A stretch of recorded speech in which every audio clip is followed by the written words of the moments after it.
Hello and welcome to the third session of David Auerbach's From Leibniz to Google, 5 Paradigms of Artificial Intelligence. David, please. Hi, Happy New Year, everyone. I hope you've been enjoying the reading. I was saying before we started that I should have probably put a warning in front of the McCulloch and Pitts paper not to fret too much over the logical representation because it's a nightmare. Yeah, but I hope everybody. To do get the logistics stuff out of the way, thanks to everyone who sent in their presentation requests. If you have not sent in your presentation, your top 3 presentations, please do that as soon as possible. And if you alongside with the responses you'd like to give, again, ideally everyone should do 1 presentation and 1 response. A number of people sent paper suggestions, which all look pretty good. I haven't responded to them yet, but they look pretty good. If you have not, try to get me at least some idea on your paper as soon as possible, and I will get back to you. Aside from that, I think the logistics stuff is more or less laid out. For next week, we probably won't finish up cybernetics completely, so we'll probably continue on that, but it's probably good to at least start on the symbolic AI reading, because I think we will get to that next week. Are there any, before I get started, are there any questions that, that's interesting, okay. Are there any questions that people have about anything more broadly, not about the reading, but just scheduling, logistics, etc.? Is there any overall document where we can find, okay, which responses or presentations are already picked, or should we just send you, okay, what we want to do? I mean, the way I've been saying it is send me your top 3 on both of them, and mostly I've been doing first come, first serve, and that's how it's worked out. I can tell you that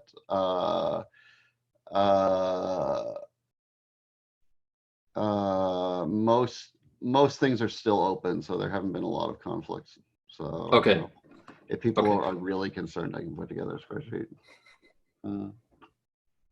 But there's not so many people that I haven't been. That ad hoc seems to be okay. Anything else? All right. Well, let's get started. Is everybody else seeing Eric at the center of the screen, or is this just me? You.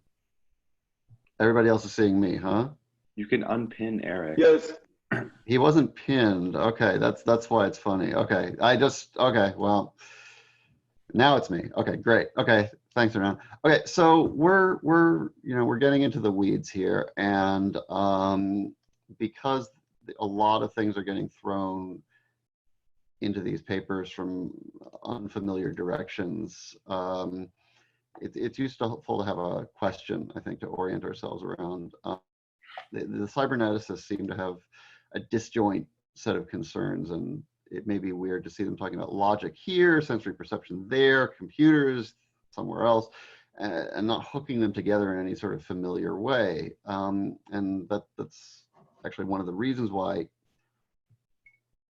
I think that this archaeology we're doing is useful, which is to see how these pieces used to be fit together by these very influential thinkers in a very different way from how they are conventionally today. And so that question is one that I've referred to in past sessions, and it's a transcendental one, which is, what are the necessary conditions for the possibility of intelligence? And I want to ask, what is the cyberneticist, the possibility of intelligence, artificial or otherwise? And what is the cyberneticist answer for that? And I want to ask, before we even get started, does anyone have any thoughts on what the cyberneticist's answer to that question is, the conditions for the possibility of intelligence? Information.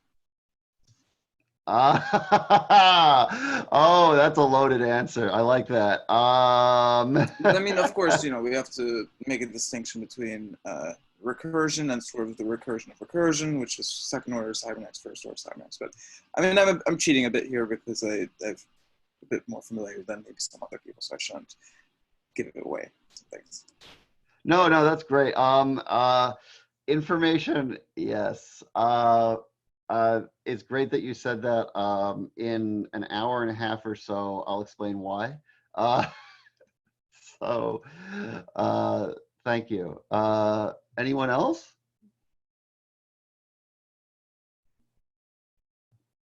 Okay.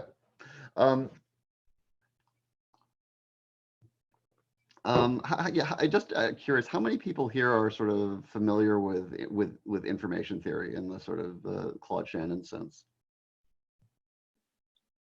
Sure. I mean, the basics. Okay. Because because cybernetics is tied to information theory, but not quite in the most obvious way.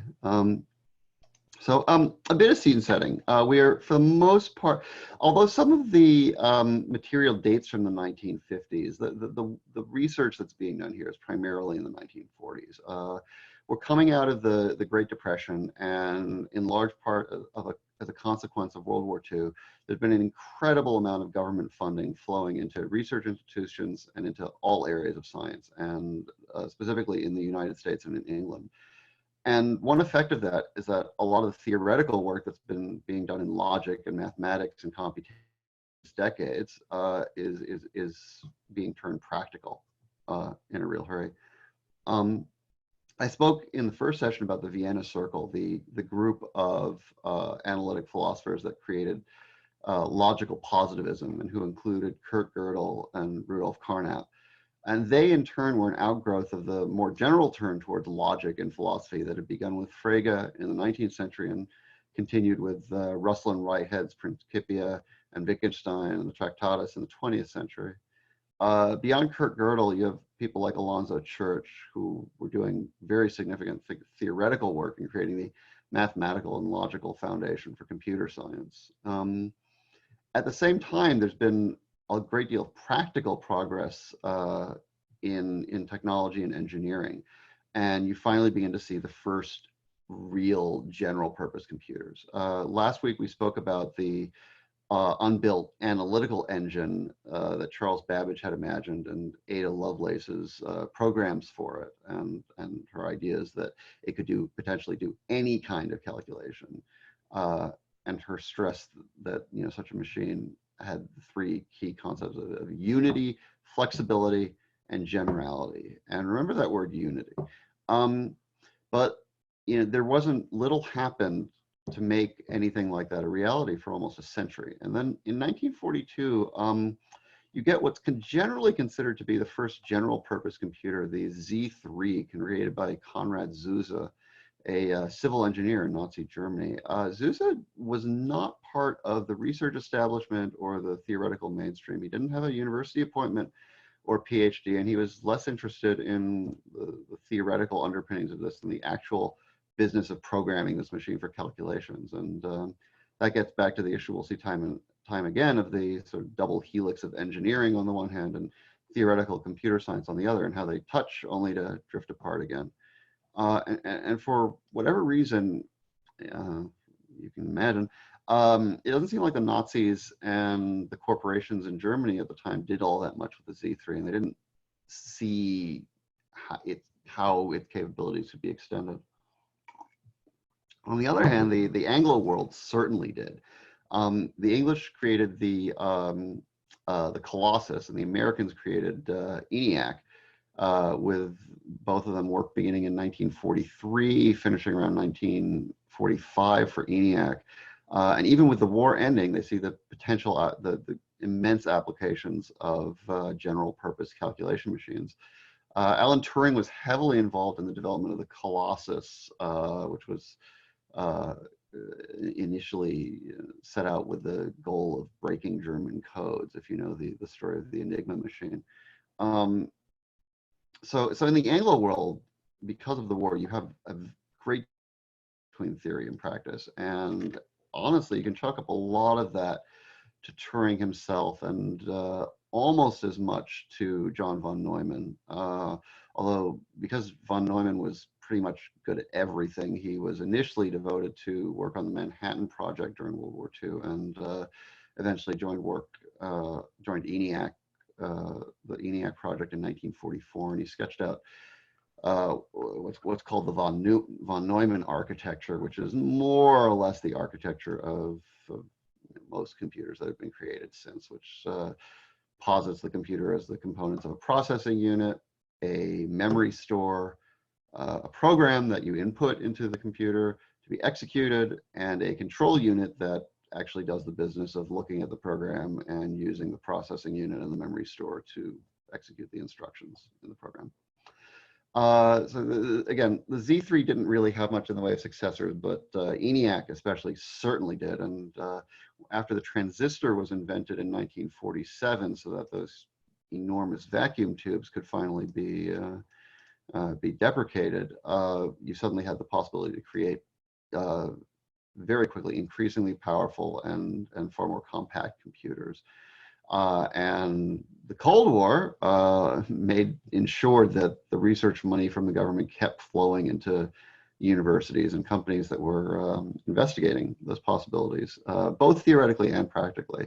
So I think it's important to consider this ecosystem, because Norbert Wiener in particular had a very strong reaction against it and was very nervous about sort of the potential hegemony of a mechanized society run by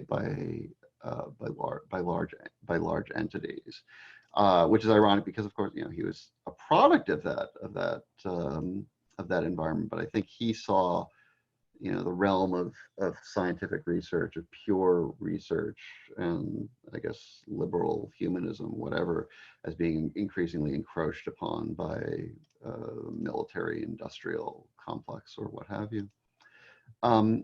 Nonetheless, even in the 40s, you were looking at an ecosystem of the government and universities and corporations. And today, the government does not take a leading role in the way that it did back then. I mean, there's tons of money flowing from the government into tech research, but it's not quite the only game in town like it was back then. The government, as we all know, funded the design and creation of the internet, but by the 1990s, it was taking a back seat, and the companies that built out the internet and popularized it were mostly acting as agents of consumer capitalism rather than government corporatism. And I'm thinking here of Microsoft, AOL, Yahoo, Google, Facebook. They weren't defense contracting companies, they weren't industrial labs, and they weren't even large monopolistic entities in the way that Bell, Xerox, or IBM had been in the 1970s, not even Microsoft. And in the 1970s, those huge companies could essentially throw money away in their research divisions on the off chance of having, of making some big bet pay off. And if you trace that line back to the 1940s, there's a less capitalism-driven environment, and one more in which both prestige, connections, and military applications are accounting for a lot more. And the military applications of work being both in World War II and in the Cold War. And many of the people who get involved are acutely cognizant of the source of that money, and they have very different opinions about the impact of it. Von Neumann is quite sanguine about it and seems pretty untroubled by the concept of hegemony. Norbert Wiener is extremely unhappy about it, and he only gets more unhappy about it as he goes on. He eventually ends up being quite alienated from the establishment that von Neumann was very happily a part of. And many people in the middle are just ambivalent, because they're coming out of the battle against the Axis powers and naturally see their work as having been morally just. And they enter into a much more ambiguous and more dangerous nuclear Cold War era where they don't quite have that reassurance.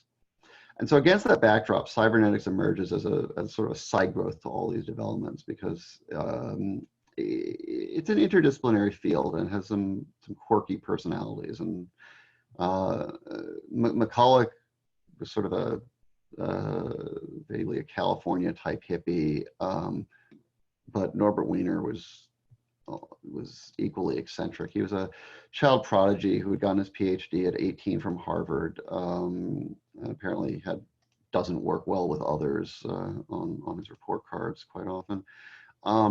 He did a lot of applied mathematics and signal processing in World War II, but aside from an investigation into information theory related to signal processing, he wasn't really involved with computer science proper, or the logic of computer science, not in the way that Turing and von Neumann were.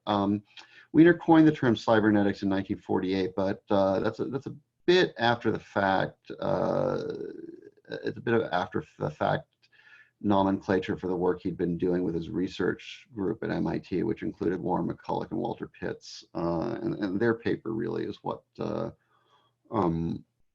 is the wellspring for a lot of this thinking. From my perspective, it seems like McCulloch and Pitts were a lot more interested in actual computers than Wiener was. If you look at the work we read for this week, you see anything like the focus on implementable programs, that we will, in the remaining paradigms. And instead, the focus is far more on the question of modeling. How is it that one can mathematically or logically or both model complex real-world processes, particularly those of intelligent biological organisms or non-biological organisms like robots, which are attempting to survive in an environment that can be beneficial or destructive to them? In other words, are there ways to capture in a neutral mathematical form the mechanisms by which an organism of one kind or another, whether it's an animal, a human, a machine, or whatever, copes with its environment and adapts to it in pursuit of its own goals, chief among them being self-preservation? And what will this tell us both about the organisms and about the world, and how can we use this knowledge to change or improve the world or make it worse, or merely understand it better? Now, modeling is something that I will argue is a part of virtually any practical endeavor in any field, because one cannot formulate a problem to be solved without having a provisional or at least implicit model of the phenomena one is purporting to address. But it's often very convenient if a model is smuggled in rather than explicitly presented, because the business of justifying models is often painful and tedious and frequently impossible. Even when the business of model making is explicit, as it was in much of the mathematically oriented economics of the last 70 years or so, the justifications often fell far short. And so you have pages and pages of mathematics in these economics papers that are all built on the sand of the concept of the rational actor, until after 20 or 30 years, an economist begins to wonder whether consumers actually are rational all the time or not. And that's a bit of a caricature, but less of one than you would hope. But economics is important. We'll see it become important because it was the main field of the social sciences to invest heavily in mathematization of their models. There's the physicist and phenomenologist Giancarlo Rota has a great essay called "The Pernicious Influence of Mathematics Upon Philosophy." He criticizes analytic philosophy for imposing formal logic onto domains where it doesn't fit. He says, the snobbish symbol dropping found nowadays in philosophical papers raises eyebrows among mathematicians, like someone paying his grocery bill with monopoly money. And many mathematicians have expressed similar reservations about the usage of mathematical models in economics. And yet, if not mathematics, then what? Mathematics has been so ridiculously successful in modeling the natural world that, you know, it's natural that you would want to try to apply it to human behavior. And I don't see anything inherently wrong with that approach, only with the temptation to think that you've gotten further than you actually have. And we'll see that temptation play itself out. So again, we saw a bunch of models, explicit models, in the Valentino Breitenberg book that we read for the first week. And that book was our first cybernetic engagement. And I think Breitenberg's book is a pretty good depiction of the overall approach. It's functionalist, first and foremost, with the emphasis on examining systems from the outside in. Now, which systems, that highly varies. What you see in a lot of these cybernetics readings is a focus on biological organisms and on the brain specifically. And this may owe to the computer not being a popular concept in the mind at the time when a lot of these people were writing. And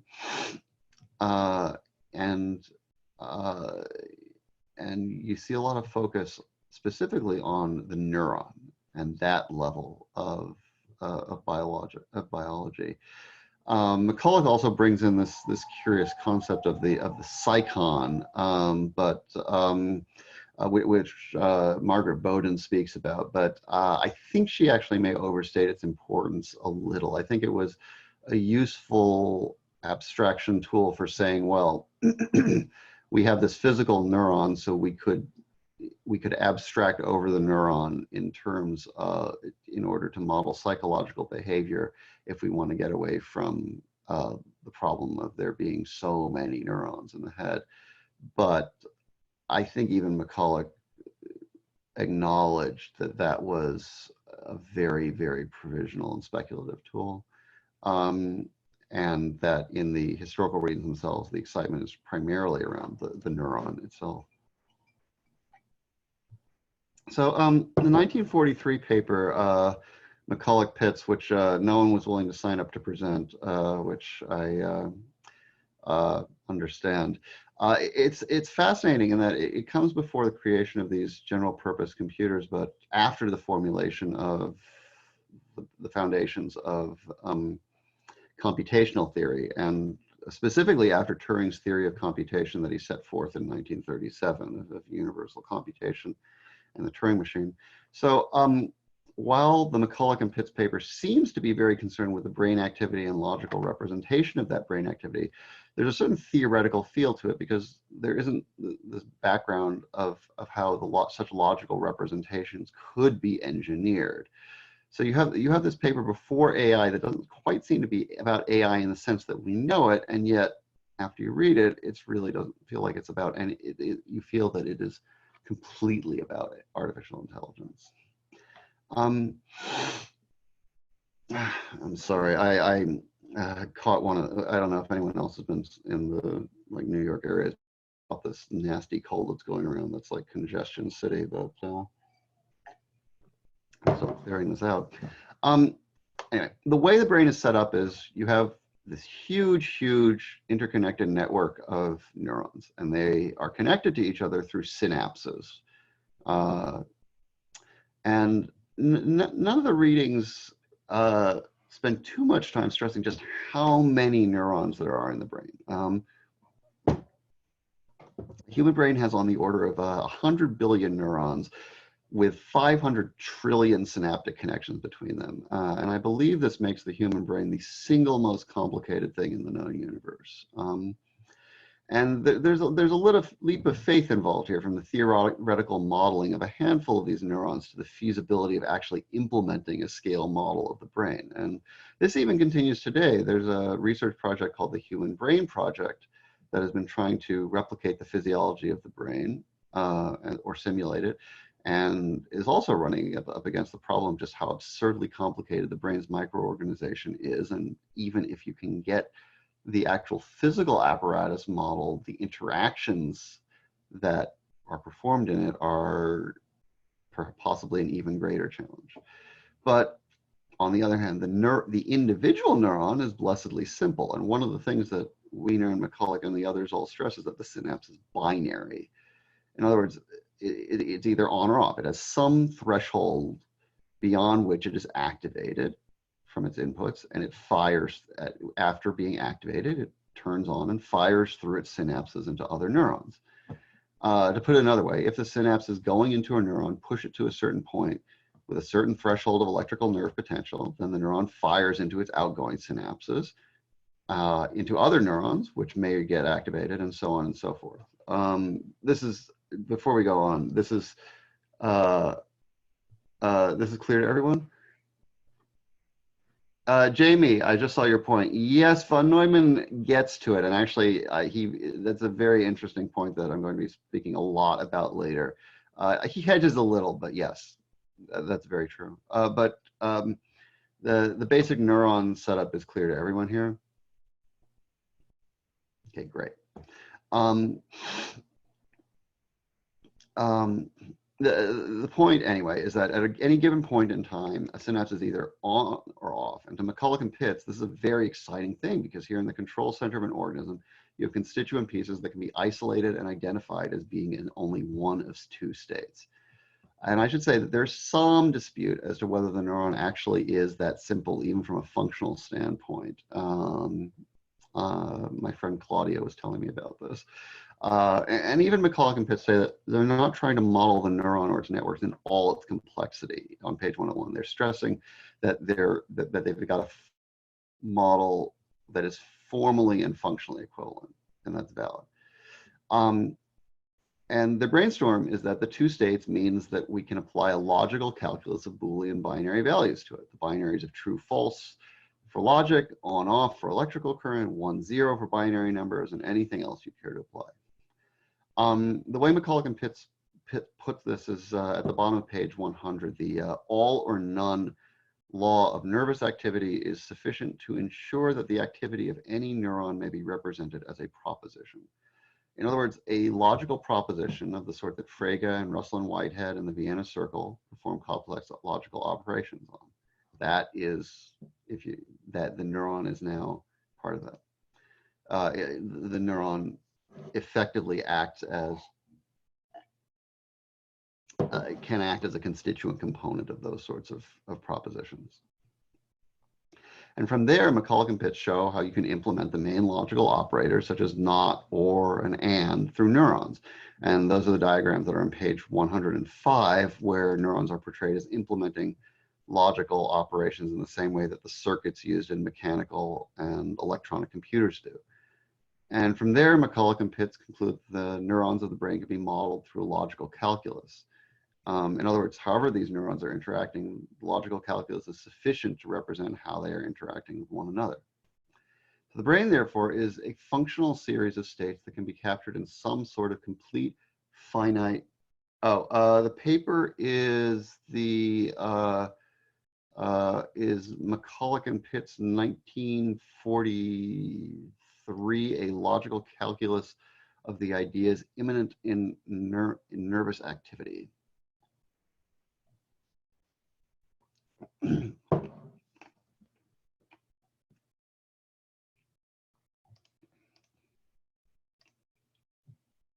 Okay. 103. There we go. So the diagram's on page 105. Let's see. So modeling the neurons through a logical calculus, and contrary-wise, the logical calculus being sufficient to represent how the neurons are interacting with one another. And thus, the brain is a functional series of states that can be captured in some sort of complete finite logical representation. It has some complications, the primary one being the issue of circularity, namely that neurons can form circuits that feed back onto themselves rather than simply being a linear series of steps as with a traditional algorithm. The way that McCulloch and Pitts address the problem is by introducing the notion of temporal organization. That is, given a network, it must be represented not as a single logical or a single sequential logical representation, but as one that evolves with regard to the variable of time. As the network evolves, it can be seen as moving from one state and its corresponding logical representation to another state with a different logical representation. And so McCulloch and Pitts go on to describe a potential way to model a series of temporal states and how one creates another, and they call them TPEs, or temporal propositional expressions. They unfortunately use an arcane Fregean representation that makes the paper extremely difficult to parse. And in fact, there are errors in the paper. They do not actually prove that their finite temporal neural networks are Turing complete. And that was probably one reason why Turing was pretty dismissive of their work. if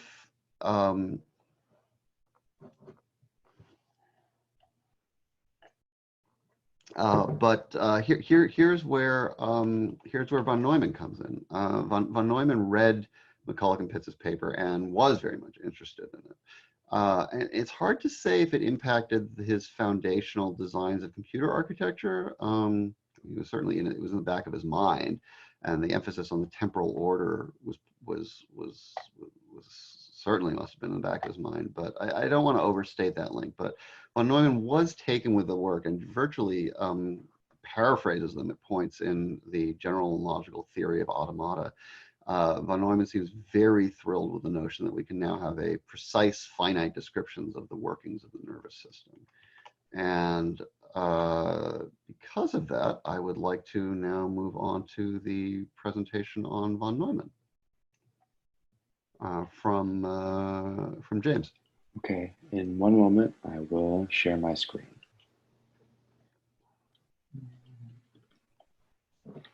Okay. Okay, so I'm going to press the share screen button. Yes. Yes. No.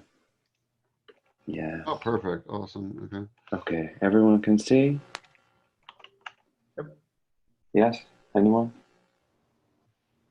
Yes. Good yes. here. Okay, excellent. Okay, so I will deliver a brief presentation on von Neumann and the manner in which he presents automata, but I will also refer to more subsequent works simply in order to contextualize cellular automata in a manner that might be more familiar to those that study the field. So, what is interesting about von Neumann's particular insight regarding the promise of cellular automata is the manner in which he approaches Turing's work on automata and suggests a modification to automata as self-replicating machines. So I will recite this quote by von Neumann. Quote, "For the question which concerns me here, that of self-reproduction of automata, Turing's procedure is too narrow in one respect only. His automata are purely computing machines. Their output is a piece of tape with zeros and ones on it. What is needed for the construction to which I referred is an automaton whose output is other automata." So this is the new concept introduced by von Neumann, a machine that doesn't simply have a binary output, but some sort of a reproductive capacity. And we can see this illustrated in a concept introduced subsequently by Conway in Conway's Game of Life. Here we have a sequence of cellular automata on a lattice, and what we can see here is that each cell is adhering to a strict rule set, such that when you run the rule set and you allow it to iterate, you have specific patterns that emerge. In this case, you have what are curiously named spaceships that actually beget these curious little glider objects, and this iterates, well, infinitely, and you have an infinite number of gliders that are produced. But this production owes simply to the setting of a rule set at the beginning and allowing the program to run. So this is, I think, a rather exemplary case of a self-replicating machine through automata, and I'll explain more precisely why this was considered important. Jamie? Yes? Before, could you go back to the Game of Life, actually? What you have there is called a glider gun, Yes. right? Yes. Can you speak a little about the historical significance of the glider gun and why it was this particular pattern is so important? Well, you're hinting at something that suggests that you might have more refined knowledge than I do in this regard, about the specificity of the pattern and why it's so interesting. I don't know. Can you? Oh, sorry. Yeah. Sorry. No, please go ahead. Try to put you on the spot. Yeah. So, yeah. This is the game of life, and yeah, it is a cellular automata game in which there are rules for whether a cell is on or off or black or white, depending on how many cells are adjacent to it. Yes.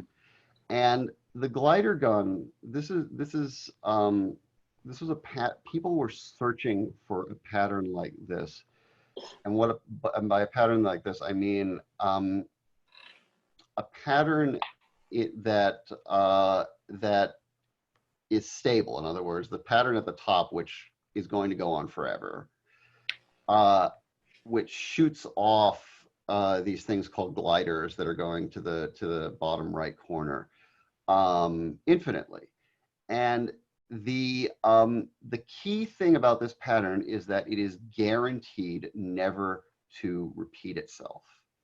And that was a big question when it came to the game of life. Was people were not sure whether there were any patterns that didn't fall under the classification of dying out, being completely stable, or oscillating. And finding the glider gun was a major revelation, because it was like, okay, we can actually create the cellular automata that is guaranteed never to ever inhabit the same state twice. And that opens it up to what was eventually proven about it, which is that the game of life is actually Turing complete, which I think was proven, I don't know, maybe in the 2000s, I want to say. But yeah, it's funny because, it's easy to get this glider gun right now, but when the game of life was invented, merely doing these sorts of simulations was extremely tedious and painful. So, but anyway, yeah, the glider gun is pretty awesome, and I knew someone once who had a glider tattoo, and that's why I wanted to call that out, because people were looking for a glider gun for many years before this was. David, because I'm a bit interested in this too, and perhaps you can briefly speak to this.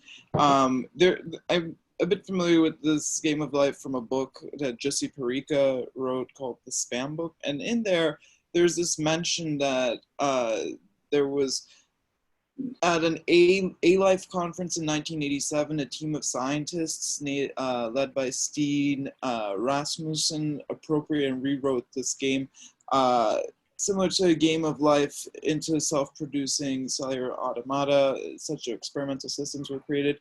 And there's this mention about the game of life working along a similar principle to evolutionary computation.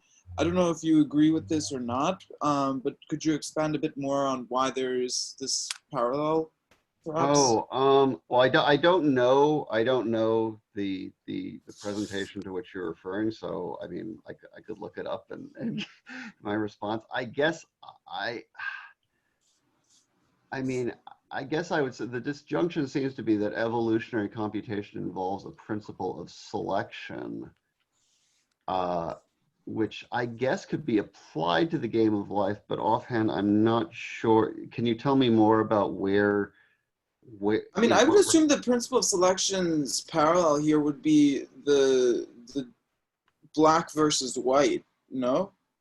Like the principle of color being a selection of sort. I mean, there's no the criteria.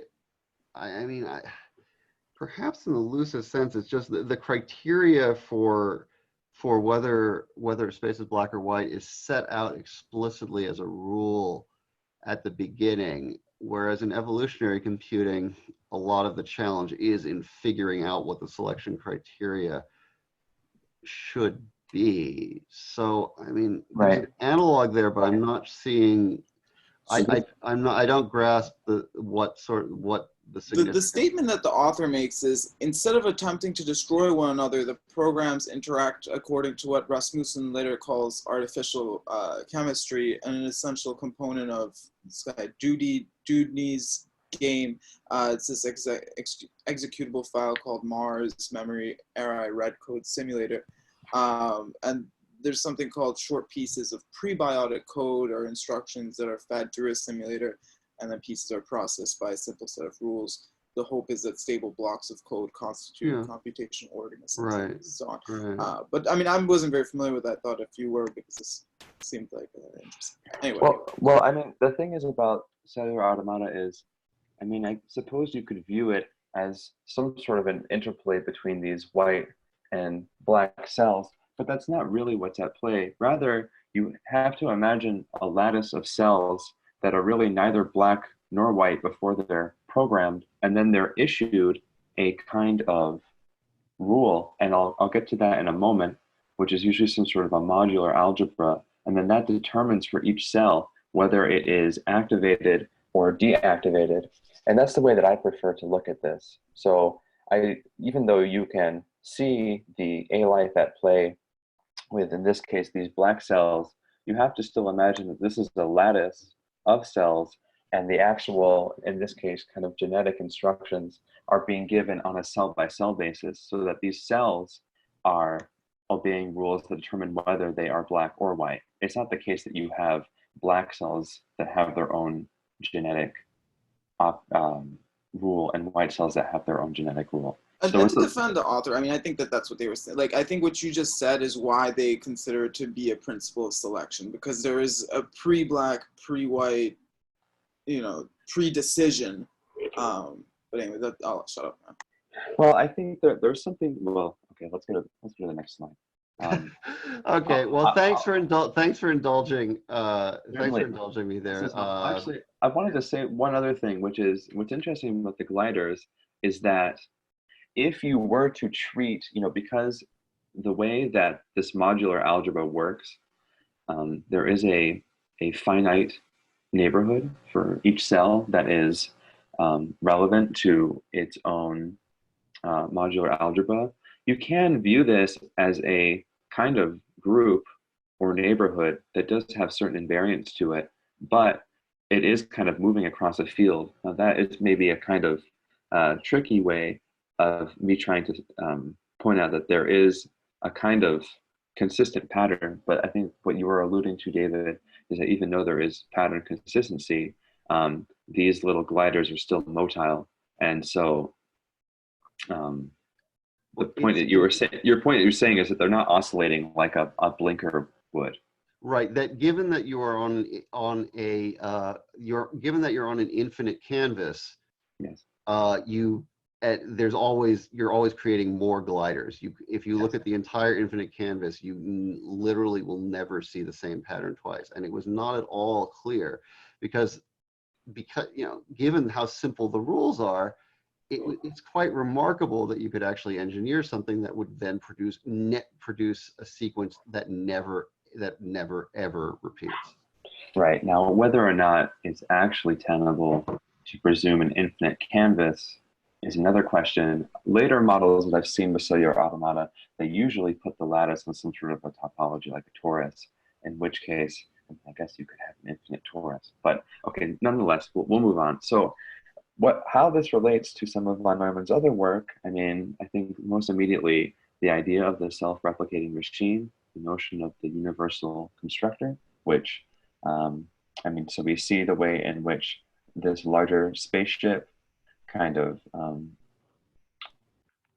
buds off, and maybe like bacteria do, or like asexual reproduction goes, and form these little glider guns, and we can see that this same kind of relationship between these universal constructors. This has kind of interesting applications with the study of biological machines. Just as a kind of brief aside, I thought that this was a quite striking simulation of DNA replication, which is perhaps a kind of wetware example of what we see with this universal constructor. So getting back to the kind of thematics, kind of key use of cellular automata is that there is the potential to use them as models for studying emergent properties or morphogeneses, especially when modeling perhaps natural behavior. And for those that are familiar with Turing, in his late career was quite interested in morphogenesis. And I think there are even patterns called Turing patterns that are not quite like this, but are somewhat similar to the patterns that we see here. Okay, so as was discussed in relationship to neurons, a kind of important component of the study of automata is the fact that they are constitutive elements of some greater emergent pattern. And the pattern is essentially studied as something that arises from elements that are able to perform according to rule sets, autonomously as their own kind of constitutive elements. So here's a quote from von Neumann, quote, "The natural systems are of enormous complexity, and it is clearly necessary to subdivide the problem that they represent into several parts. One method of subdivision, which is particularly significant in the present context, is this. The organisms can be viewed as made up of parts which to a certain extent are independent elementary units. We may therefore, to this extent, view as the first part of the problem the structure and functioning of such elementary units individually. The second part of the problem consists of understanding how these elements are organized into a whole and how the functioning of the whole is expressed in terms of these elements." So hopefully that's what I said right before I read the quote. It's important to point out that A-life is certainly indicative, emblematic of a functionalist standpoint. In fact, von Neumann refers to the individual cell, the automaton, as a black box. So the notion is, when we model complex systems, perhaps we do not understand what causes a given element to become active or inactive, to engage in behavior that it does, but nonetheless, we can, disregarding that uncertainty, or not disregarding, but at least discounting it, we can nonetheless model the relationship between its activation and deactivation in relationship to proximate constitutive units and examine the emergent morphogenetic patterns and properties that emerge therefrom. And I mean, personally, I would say that this serves as perhaps a useful means of trying to detect patterns and complexity in terms of the status quo, but I think it should always be complemented by greater efforts to probe that black box, because I mean, even if you are approaching this from a perspective of cellular automata, you might be able to disaggregate some given black box into further constitutive units. Just a few other notes. Yes, okay. Well, this is a quote that I just summarized. I just wanted to point out that these are the constraints. Von Neumann didn't write it like this, but I just kind of wrote this down. The number of kind of maximal elements that he imagined would be possible. Now, I think we could certainly perform programs or run programs with more elements. I mean, I can only imagine what a supercomputer could do with cellular automata, but that raises the question of, in present context, how interested people actually are in this kind of modeling and whether it's actually useful. Another thing that I wanted to point out, which I'm glad that von Neumann addressed, is that cellular automata can actually have as many states as we choose to include. So the example of the game of life, which I think is the most familiar image, is a two-state. And what that means is that you have whatever your rule set is, some sort of binary additive relations between your elements. And here I have 3, but depending upon the kind of lattice structure you had, like if you had a hexagonal lattice structure, you would have more elements here. But no matter what, if it's a binary state, then you're going to have a modulo 2 algebra. But if you have an end state rule, then it'll be a modulo n algebra. And I think that that can be used in addition to developing a lattice structure that exploits polygons and perhaps more than 2 dimensions for its own purposes. This could yield more utility when trying to model complex systems through modular arithmetic. So I'm glad that von Neumann addresses this, because sometimes I think this gets forgot in the white and the black and the 0 and the 1.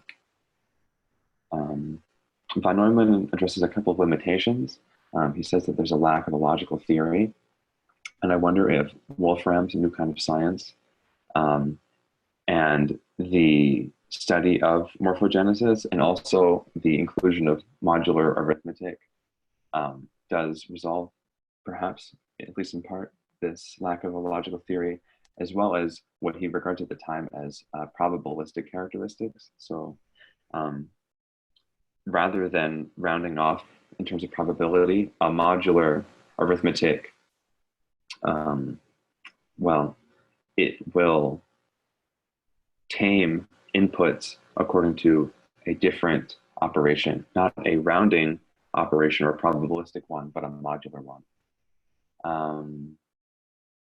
And well, I think that David will discuss this a little more, but von Neumann was certainly aware that you cannot simply describe organs, organisms, or even neurons in terms of automata, but he was certainly excited by the kind of analog between the two, and he felt as though it was a good stepping stone. And I think that, like I said before, if you can continue to probe, interrogate, and disaggregate black boxes, perhaps cellular automata, if we continue to study it, maybe it will prove useful. We'll see. And lastly, no, that's a long quote. We're not going to read that. Well, I do think it's interesting considering the relationships between artificial life and nanomachines, given the fact that a nanomachine is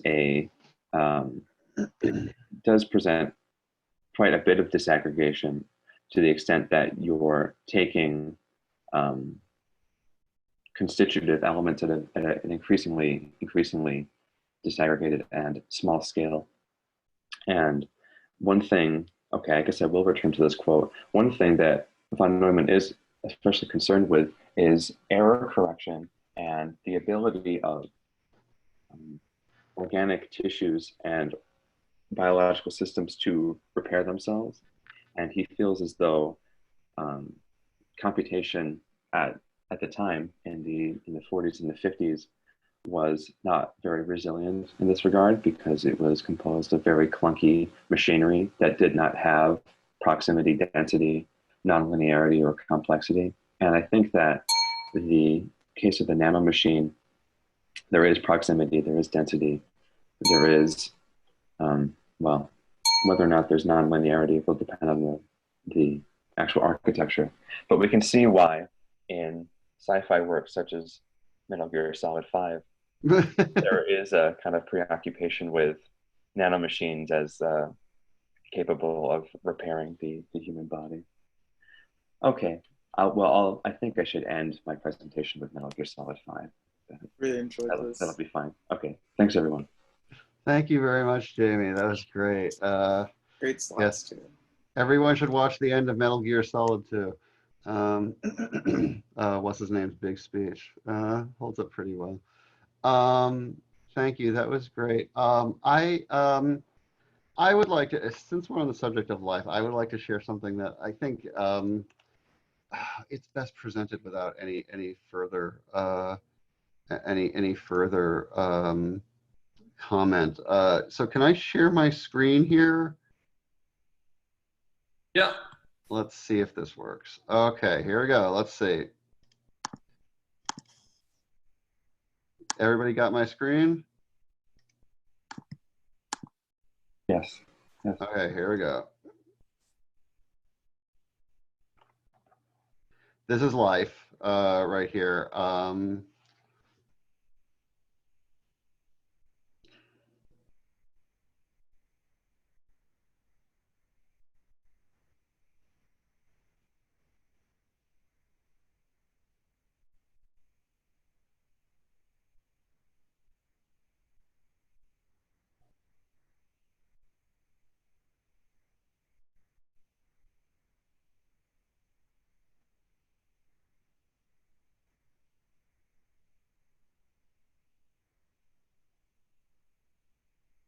It has just sped up the sequence that which is going through states.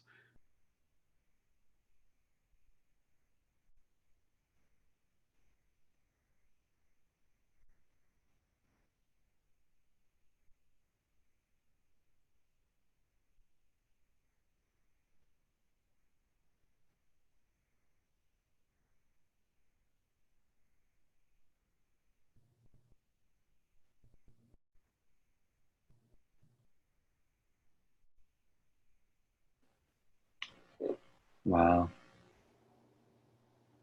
So the game of life implemented in the game of life. I think that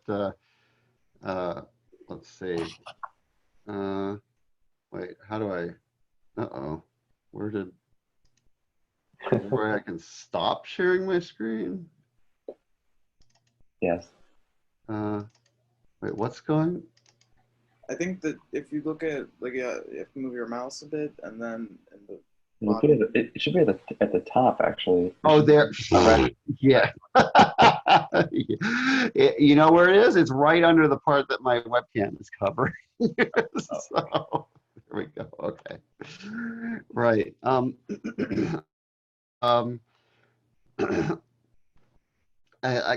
For me, the so-called Drost effect illustrates, I think, in a visceral way what these cellular automata are capable of, because it's not immediately obvious how one could algorithmically program the game of life or see it as being a Turing complete entity. But to, I think, see how the game of life can implement the game of life, I think gives a pretty good idea of both emerging complexity as well as the almost arbitrary nature of a level of abstraction. And I think Jamie spoke to this a bit as well. That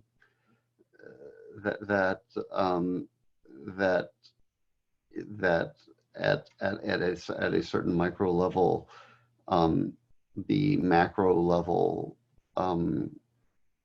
effects may be utterly impenetrable, and vice versa. And we'll be talking more about that as well. Would anyone like to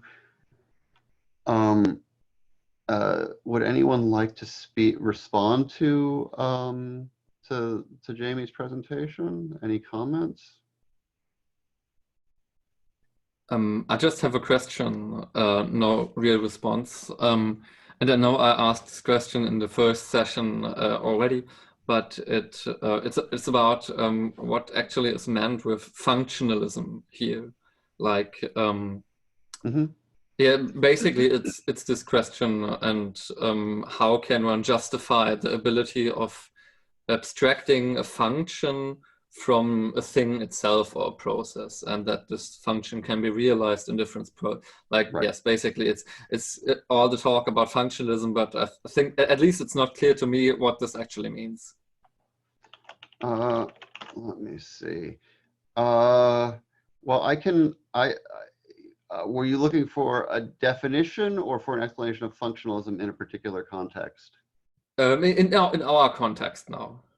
In the context Jamie was using it, and in the paper, and yes, for our context here. All right, Jamie, why don't you, I'll let you explain what it meant in your context. Well, okay, you're passing the ball to me, but I think what I'll do is I will pass the ball to Reza Nagarastani, because I think he actually offers some good definitions. So in Intelligence and Spirit, Reza defines functionalism as presupposing that something, quote, is what it does, end quote. And I think that is a very nice summary of functionalism. But then you don't have a distinction between what something is and what it does. So that's physicalism. That's hardcore physicalism. That's a way to approach functionalism pretty neatly, though. Why do you need to make that distinction? So the other thing that I think is worth pointing out, that I think is also interesting, especially for anyone who is wondering how Reza ended up going from Cyclonopedia to Intelligence and Spirit, which for some people seems like quite a jump. One thing is Reza did give a symposium on autonomous materials at one point, and he had an interesting comment, which was he had Reza has a background as a systems engineer, and one thing that he noticed in terms of functional modeling was that he said, you can make a model of some sort of a process where instead of worrying about the quote unquote, internal composition or constitution of the system, you simply take its observable function, and then if you can model that function in a manner that's untethered from that which expresses the function, then you have something that is autonomous therefrom. And I think that this is a kind of interesting way of considering a life or artificial life, which is artificial life is simply the functionalist aspect of life that is self-organizing in a mathematical or computational manner, such that the actual demonstrative, exhibitive, functionalist aspect of it is able to carry on a, quote, life of its own, independent of that which actually expresses the function. So I actually think, as someone who's interested in systems engineering, that Reza's explanation in that regard of why he chose to look at oil as displaying its own kind of geological processes independent of the actual oil itself, I actually think is kind of interesting. Okay, it makes a bit more clear. The first thing is, does this count also for the context we are speaking now? Because Reza is a philosopher, and now we are speaking about cybernetic papers. That's maybe the first thing. And the second thing is, in the end, you said the function and that which realizes this function. So there still seems to be a distinction between the function. Maybe I don't get it, and don't. No, that's a very good point, I must say. That's the point. Let me say, because saying something is what something does isn't a very determinate and a very determinate definition. I don't learn anything with this definition. Well, that's why I think the emphasis on the A in A life, or the emphasis on the artificial and artificial life, is helpful. That's why I like to view cellular automata in terms of the discourse of artificial life. I think that this potential gulf or rift between that which expresses the function and the actual function, I think that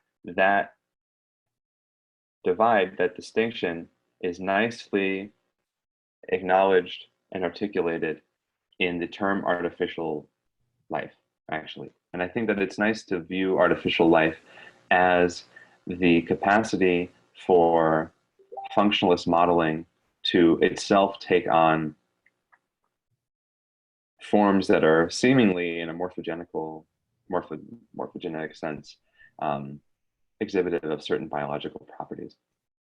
But I don't think anyone would, I think that your skepticism is I do think that there's a way to conceive of functionalism without collapsing objects and appearances, which is what you seem privy of, Eric. I mean, imagine a black box where properties A are inputs, and those properties, when they come out of the black box, are outputs. Now, we've said nothing about what actually is going on inside of that black box, but property outputs, those B's, do not look like A. Yet this is a functional schema, no? I mean, we're not defining what is actually happening as the function, but conditioned by the function. So, I mean, I don't think that like we have to collapse the object, that black box, with its function, but instead create a hierarchy of, you can have more than one function as well. I think that for complex systems, this makes quite a bit of sense. Create a hierarchy of functions while never collapsing the distinction between object and appearance. That was pretty, yeah, that was a bit more clear, but what exactly do you mean with the black box and the processes without them being the functions that they are determined by this function? What does this mean? Well, we could imagine this black box is capable of doing quite a bit of complex behavior, not only the functions A and B. I mean, say that there are green marbles that go into this black box and then out come red marbles. But this black box is also capable of conducting electricity. It's capable of floating in water, and so on and so on. We're not defining this black box by the one function, the marble function, right? But we're able to still describe this black box in functional ways, creating perhaps, 90% of the time it's doing this marble function, 5% of the time it's floating, 2% of the time it's conducting electricity, creates some type of scaffold or hierarchy of functions even. Were we to have access to maybe a perfect super science, we could even conceive of human behavior in such a way, but then there's problems of consciousness. But just speaking solely for, some cybernetic system or for some robotic system, I do think that there's, a way to make a distinction between the system and the appearances being. I mean, I think it might be helpful to go back to the classic, the classic example is, okay, well, the anti-functionalists always say okay, well, if you have a simulation of the weather, no one gets wet. So therefore the functional specification of the thing itself. So then you get into, okay, if something is what it does, as Reza says, have you just begged the question, and now in terms of saying that now doing now must be defined in terms of some sort of essential character that wasn't placed in the specification. And I think what one would say in response to that as well, if your specification includes wetness, then you haven't really simulated. Then you haven't really simulated, or you've made an analog rather than an actual functional equivalency. But I think it does get into the tricky question of what exactly what exactly is being abstracted away from once one sees it as a black box. McCulloch and Pitts, I think, are actually fairly they're presenting a case study of exactly that problem.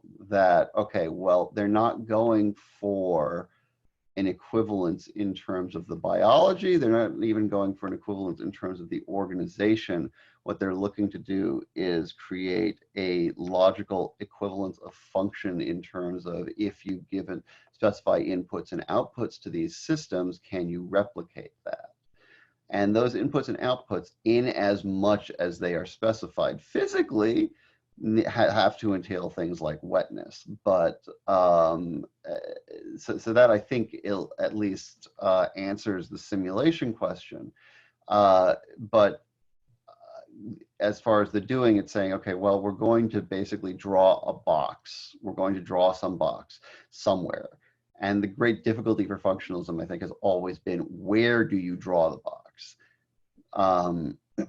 Because if you draw it at a fine-grained enough level, you effectively escape the problem in the first place, because now you're lower than the level of the whatever it was the emergent behavior that you were wondering whether you could capture functionally in the first place.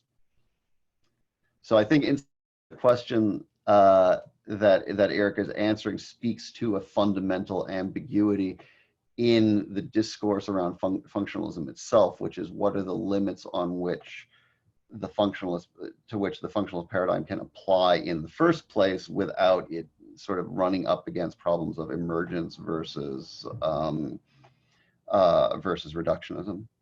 But it is kind of, I mean, I do think that this type of modeling is useful, and I personally always find it, you know, rather intriguing that despite the intricacies of our, you know, own neural architecture and the extent to which we might view our own personalities as quite, you know, perhaps ineffably complex, sometimes these functionalist forms of analysis are actually, you know, quite accurate, even though they're so reductive. So for instance, Eric, maybe I want to create a targeted ad because I want you, Eric, to vote a certain way on a given resolution in a German election.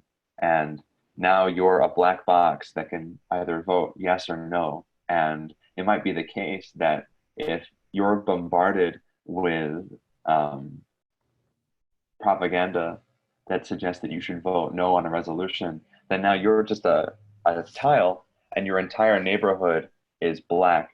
And I predict that under this rule, if your entire neighborhood is black voting no, then you'll vote no as well. And that might be the case. I mean, this kind of thing with elections has been done before. And so it's kind of interesting that, notwithstanding the complex intrapersonal dynamics of a human being, that under certain conditions, this kind of reductivist, functionalist form of modeling is actually quite accurate. Now, what happens internally, whether or not you weigh the options or whether or not you develop some sort of fantasy where you're fearful that something's going to happen, all that is neatly discounted under the functionalist analysis, because in the end, maybe you just end up voting against the resolution like it predicted.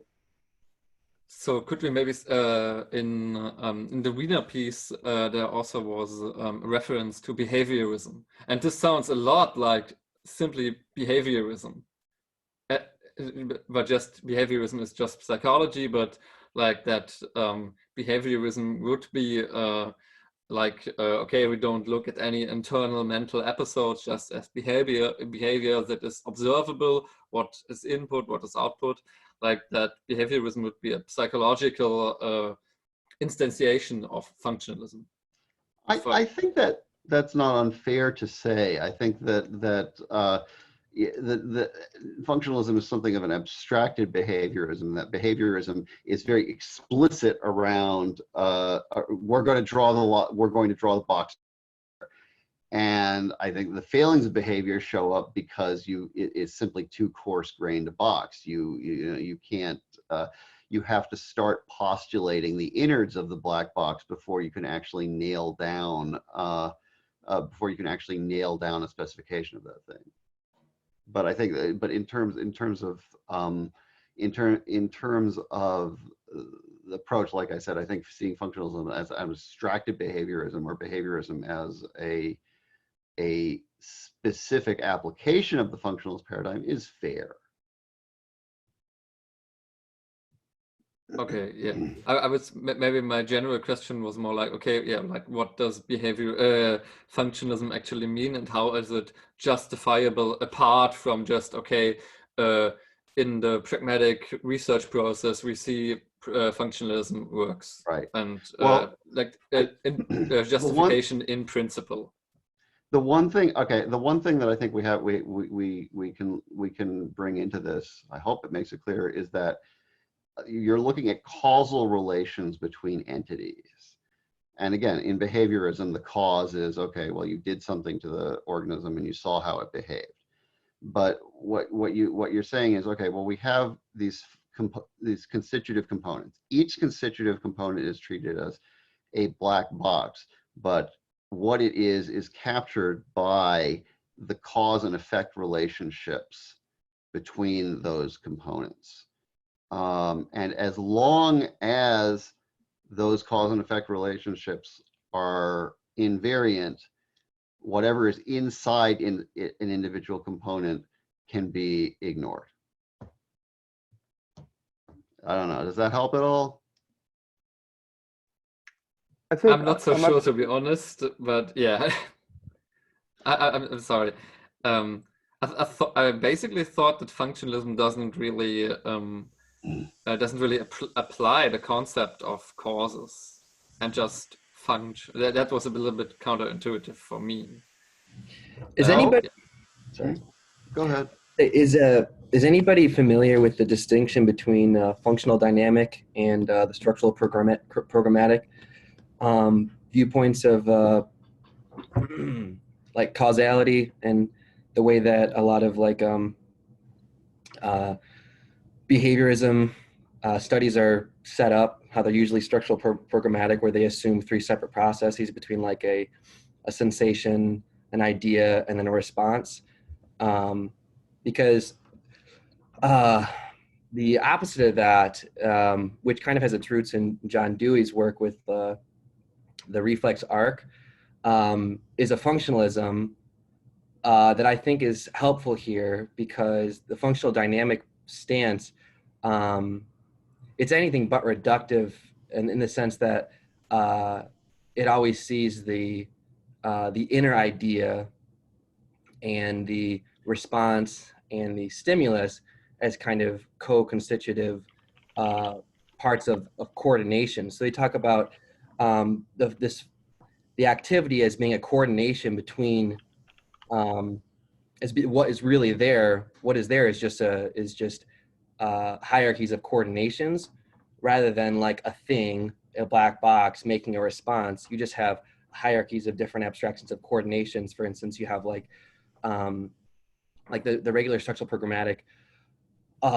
situation would be like, from James, is like a child reaching out to touch seeing a flame, reaching out to touch the flame, having the burn sensation, pulling away from the flame, as these three separate things. Whereas in the functional dynamic, John Dewey's reflex arc kind of concept, that's situated in a larger function of exploring a room, which is situated in a larger function of, and when you add up all those different coordinations, you kind of have a functionalism, which is also constitutive of like what the child is. So I feel like maybe that helps to bridge the gap a little bit, what we're talking about. I think one other answer, and sorry, this doesn't necessarily follow up on what you just said, Brian, but one other answer that came to mind, given your questions, Eric, is a more like mystical response, I guess. And I'm not really privy to like really what functionalism is in any like deep sense, but like I do know that like, for instance, McCullough was like, just in terms of his personality, he was apparently a fairly like bohemian guy, and he, you know, stay up late into the night drinking and reading Heidegger and sharing, you know, the conversations with German idealism, and sort of like it was sort of a cultish vibe, I think, at that point, particularly for McCullough. But this is just to point out that, like, I think there is sort of a mystical, or we could even say like a theological response to these types of questions about sort of functionalism, and particularly as they regard to like a function and an expression of a function. And I'm just sort of tying together dots here, but like, I think also in Deleuze and Guattari, which the plateau geology of morals, which I think resonates quite deeply with what Jamie was just citing with Reza, which is the sort of geological sort of effects of oil that are not actually oil or something. I think this sort of like geological perspective on a trait or an expression can resonate in a certain way with an idea of sort of like a moral or theological sort of dynamic mystical perspective that doesn't necessarily tie an effect to a cause in a sort of universalizing way. And maybe I'm just sort of moving around here, but like, I think also this is also just to say the concept of like an interface, sort of the function as an interface to its expression, situates the idea of an equals, like any idea of an equality, or like like the proposition of an equality is itself sort of a mystical idea that just sort of immediately inflects some sort of like a emergent, an idea of what an emergent thing might be. And I think, let's see, what am I trying to say here? And I think that proposes a certain idea of, let's see, I'm trying to remember something that you said, David, about temporality. It's something about sort of it suggests a linear temporality or something, but I'm lost now. But this is all just to say that I think thinking about this in a sort of more mystical way doesn't actually necessarily take away from the rigor of considering the sort of like specificity that happens in these sort of like pixelated strings or whatever. So like, Thanks, William. Actually, I may touch on some issues that are a bit adjacent to that, because we're going to see Leibniz re-enter the picture, and depending on whether you consider monads to be mystical or not, that may touch on some of these concerns. Maybe just one last comment. I'm not sure, William, if I understood what you said, everything, but maybe, or that's for me the way I can at least make intuitively sense out of a distinction between a function and the thing that expresses this function is like in a Kantian way. Okay, we have a noumenon, a thing in itself, and we have the phenomenon, and everything we can describe is the function. This is what it does. But what actually is this thing behind the function, what realizes is that is actually separate, on maybe not, but we just stay agnostic about it. And this is like, okay, we cannot say anything. And this is, as I would probably write an entire book on that comparison. So I feel like I shouldn't touch it with a 10-foot pole. I bet this was already done. I would wonder if it wouldn't. I'm gonna ask Reza. Actually, he might know. Well, I hope that's brought some light to the question around functionalism. And I think that perhaps the best thing to say is that, yeah, functionalism itself is a culturally embedded term, and to the extent that it is an abstraction of that does function as an abstraction of behaviorism, where people have drawn the lines has been fuzzy. And I think that, at least for our present purposes, if we look at it as, okay, well, today we are treating neurons in particular as functional entities, and from that, the cybernetics paradigm will move from that to treating organisms and their environments as functional entities. That may at least give enough of a sort of shaping to the term to hopefully not make it completely meaningless. Otherwise, I'm certainly happy to return to it, because it's a fascinating question.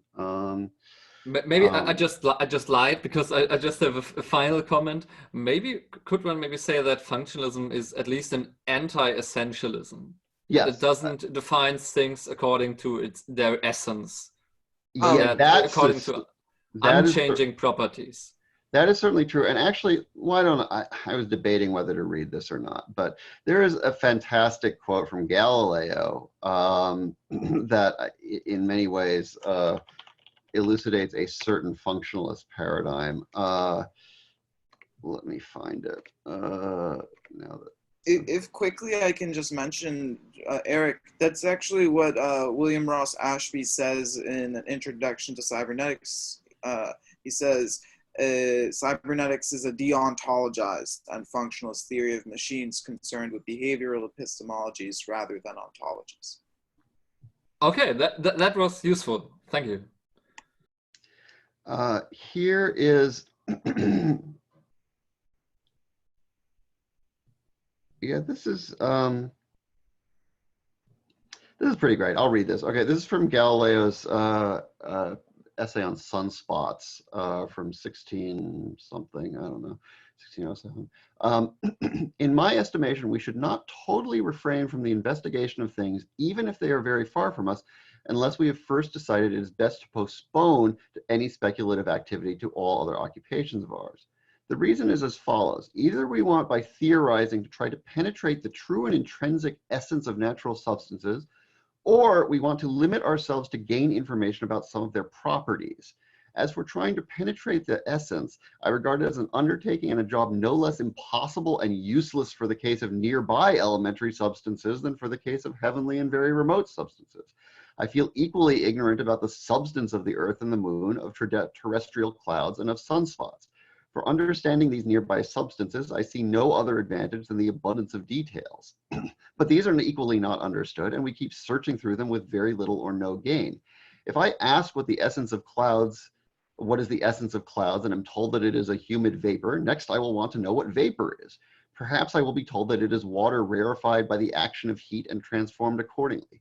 But equally unclear about water is, I will ask for this, and finally I will hear that it is the fluid body which flows in rivers and which we will constantly handle and deal with. But this information about water is merely more direct and dependent on more senses, but not more intrinsic than my earlier information about clouds. Similarly, I do not understand the true essence of earth or fire any more than that of the moon or the sun. This knowledge is reserved for our understanding when we reach the state of blessedness, not before. I think in some way Galileo really anticipates the functionalist position there by saying, and at the same time actually anticipates some of the objections to it as well by saying, well, if you're looking for some essence over and above the function of a particular constitutive entity, he never gets there. At the same time, though, if one is trying to define functional roles, where one draws the line outside of something is important as well. Because at the point where you say, okay, well, the innards of something no longer matter as long as the specification is, as long as it meets the specification, you're effectively saying, okay, it's this level that I care about. And that's where you get into issues of reductionism and emergence, which I think, you know, functionalism is not meant to solve them. It's a tool. David, could you define, just in your terms, reduction and emergent? Yeah, I would say emergence being a property of a system that cannot be derived from that cannot be derived from its initial formal specification, and cannot can be sort of can be a loose term in terms of what can and cannot be derived.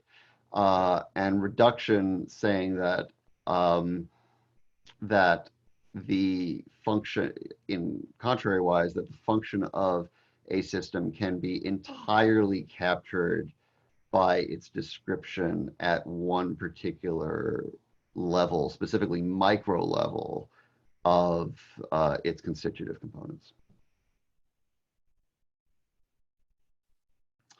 And, oh, sorry. I'm sorry. Yeah. Wait. So reduction. Could you just restate the reductionist part of that? That given a system, its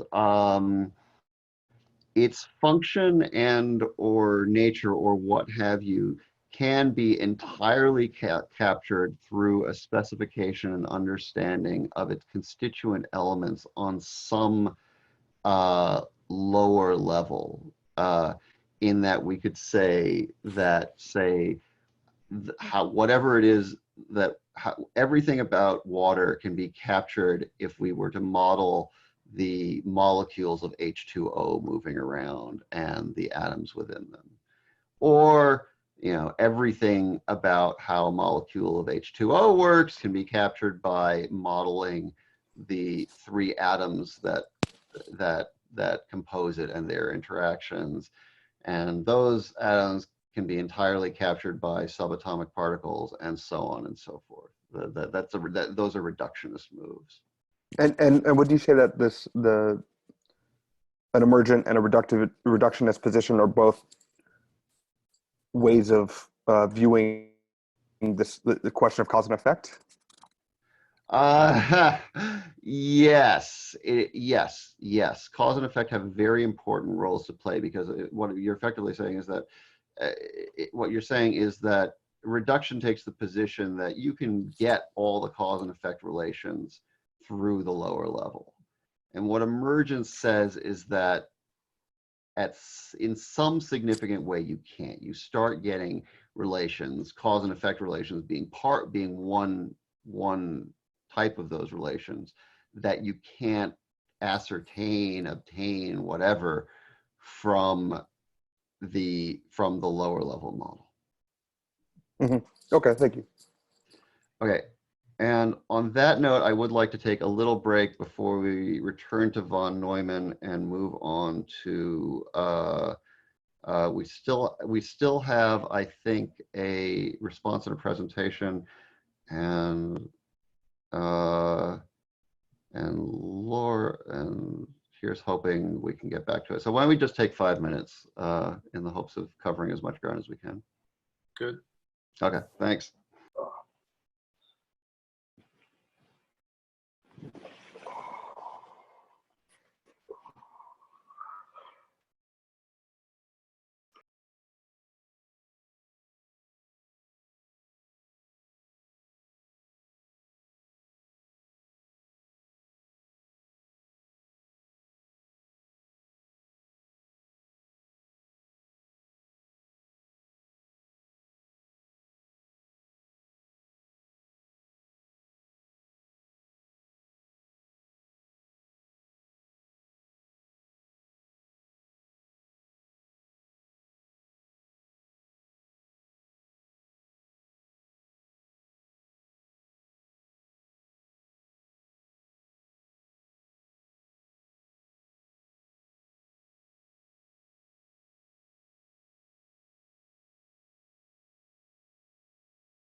Okay, everyone back?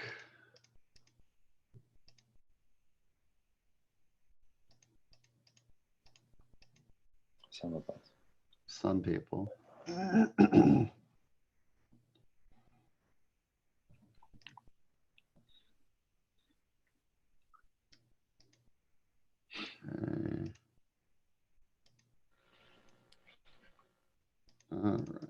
All right. I'm gonna get started just because I'm.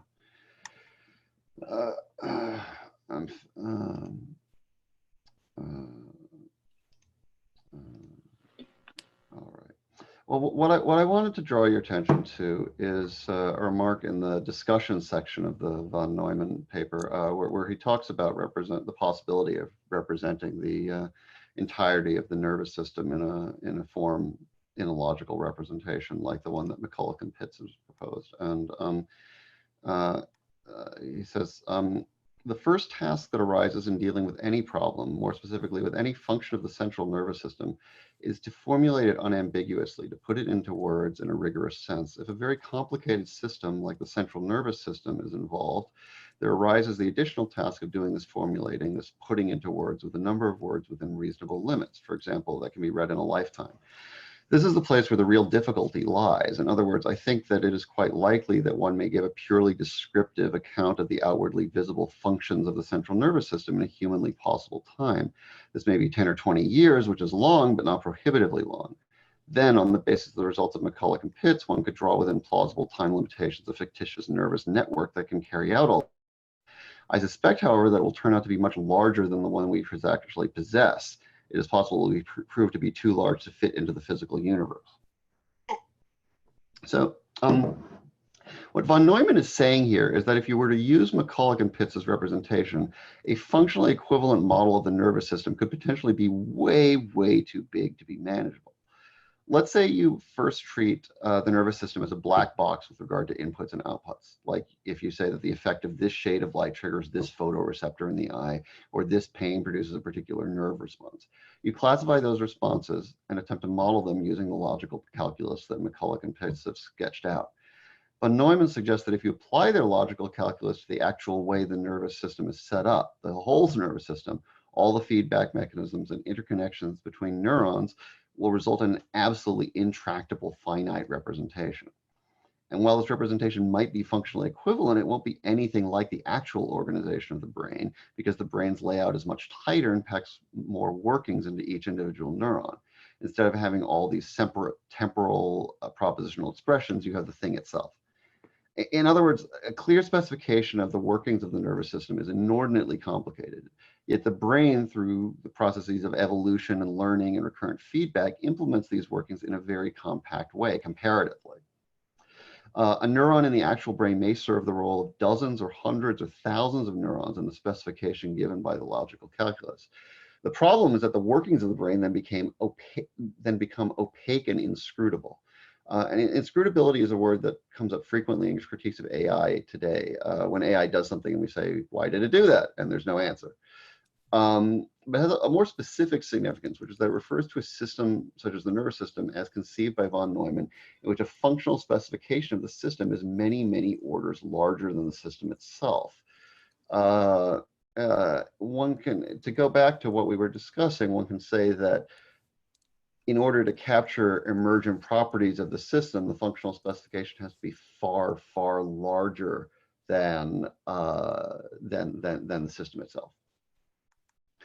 And this is a theme that pokes its head up in AI repeatedly. When you do what you are, what do you do when what you are attempting, what do you do when you are attempting to model or replicate something that you cannot fully formally describe? Whether that thing's a slime mold or a human brain or something abstract like intelligence. What if what if you don't have that full formal description? And this turns out to be a fundamental problem of AI, which is the problem of underspecification. Von Neumann points out this problem, but he doesn't really dwell on it.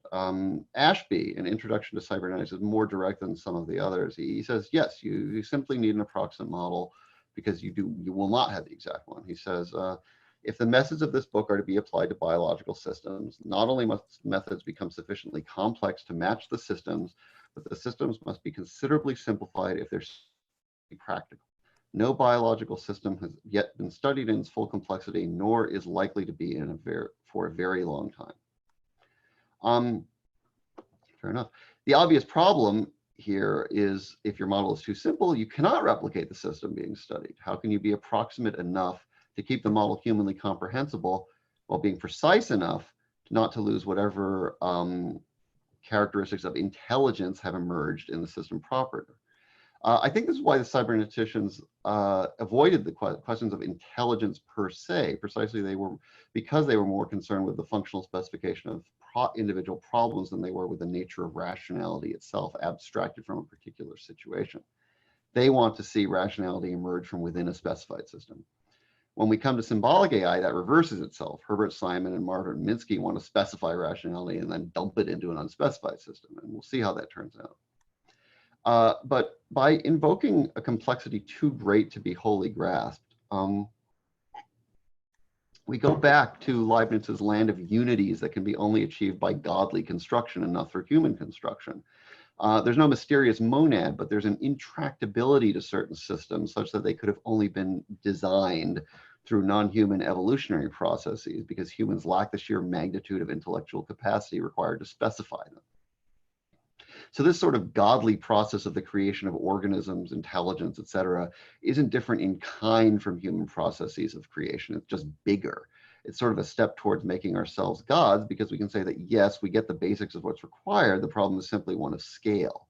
To get artificial intelligence, to get the human brain, to get any of these things that occur in the natural world, but which we cannot create on our own, it's not necessary to have something ontologically different and better like Leibniz's monads. It's only necessary to have something bigger.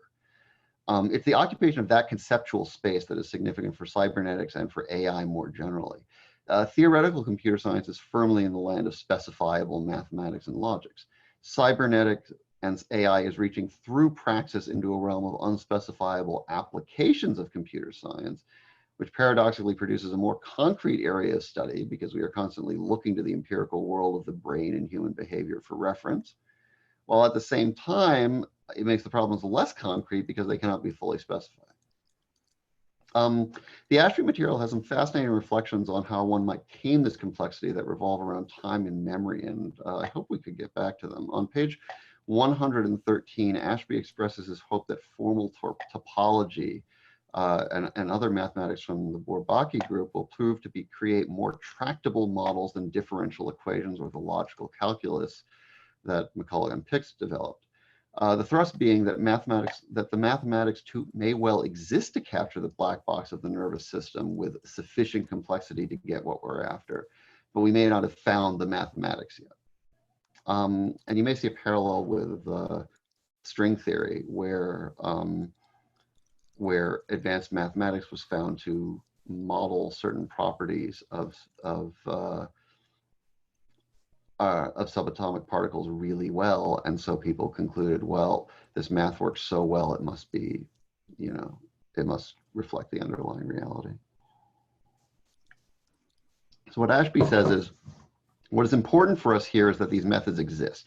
They suggest that if a black box, such as a brain, has far too many variables for a study in every detail to be practical, then it should be possible for the cybernetically minded psychologist to devise a topological approach that shall enable him to get what information he really wants, not what he thinks he wants, without his being overwhelmed with useless detail. Lewin attempted such a psychology, but in the 30s, topology was not yet developed to be a useful tool. In the 50s, however, it is much better developed, especially in the form published under the pseudonym of Nicolas Bourbaki by the French school. At last, we have before us the possibility of a psychology that shall be at once rigorous and practical. This is a big bet.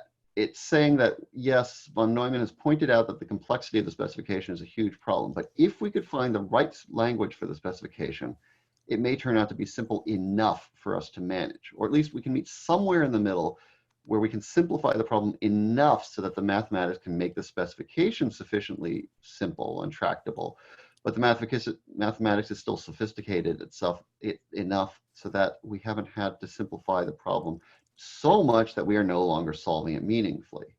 In other words, how much can we dumb down and simplify our definition of intelligence so that the best mathematical models we are capable of modeling it with are doing it in a humanly comprehensible way? As von Neumann says, the first step towards this is grabbing the source and degree of that complexity before we can have a hope of taming it. And to return to neurons, the explosion in complexity to which von Neumann refers comes from the circularity and feedback.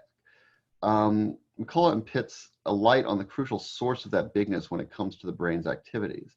And it's what I've already referred to, that the circularity, that recurrence, that feedback in which neurons ultimately feed back onto themselves and therefore change their roles in the nervous system over time. Again, this is what is being captured by McCulloch and Pitts's temporal expressions. Their emphasis on circularity and by implication on feedback, that neurons could affect the network and change the very structure of the network of which they are part, is absolutely crucial. And in addition to self-modification, it touches on the issues like replication, like self-replicating automata and building that Jamie spoke to earlier. Computer science and mathematics do deal with the ideas of recursion and recurrences, but they didn't treat as much the concept of potentially infinite temporal sequences, which we could also term processes. And I wish we had the time to get in process ontology here, because it's definitely fascinating in relation to McCulloch and Pitts' stress on temporality and the processual nature of neural activity. While Turing machines proceed in a series of linear steps, they don't inherently modify their underlying organization, though, again, of course, you could implement such a mechanism on top of the universal Turing machine. But McCulloch and Pitts see something very fundamental about the mind, which is that it's undergoing a constant, ongoing process of self-modification. And this is both incredible because of its sheer dynamism and also incredibly frustrating because of the difficulty in capturing and representing and modeling what is actually going on in a network of neurons.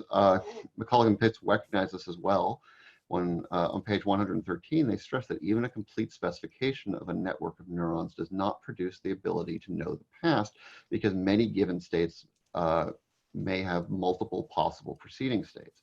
If a particular neuron at time t is activated, and that neuron could be activated by either of two other neurons, then at time t-1, you don't know which of the other two were active. The way they put it is on page 113. Specification for any one-time afferent stimulation and of the activity of all constituent neurons, each an all or none affair, determines the state. Specification of the nervous net provides the law of necessary connection whereby one can compute from the description of any state that of the succeeding state, but the inclusion of disjunctive relations prevents complete determination of the one before. Moreover, the regenerative activity of constituent circles renders reference indefinite as to time past. Thus, our knowledge of the world, including ourselves, is incomplete as to space and indefinite as to time. This ignorance implicit in all our brains is the counterpart of the abstraction which renders our knowledge useful.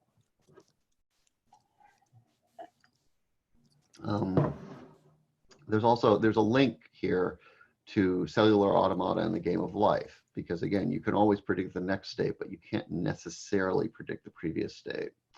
And this is another problem that people wondered about in life, was that can one construct a pattern that has no preceding state?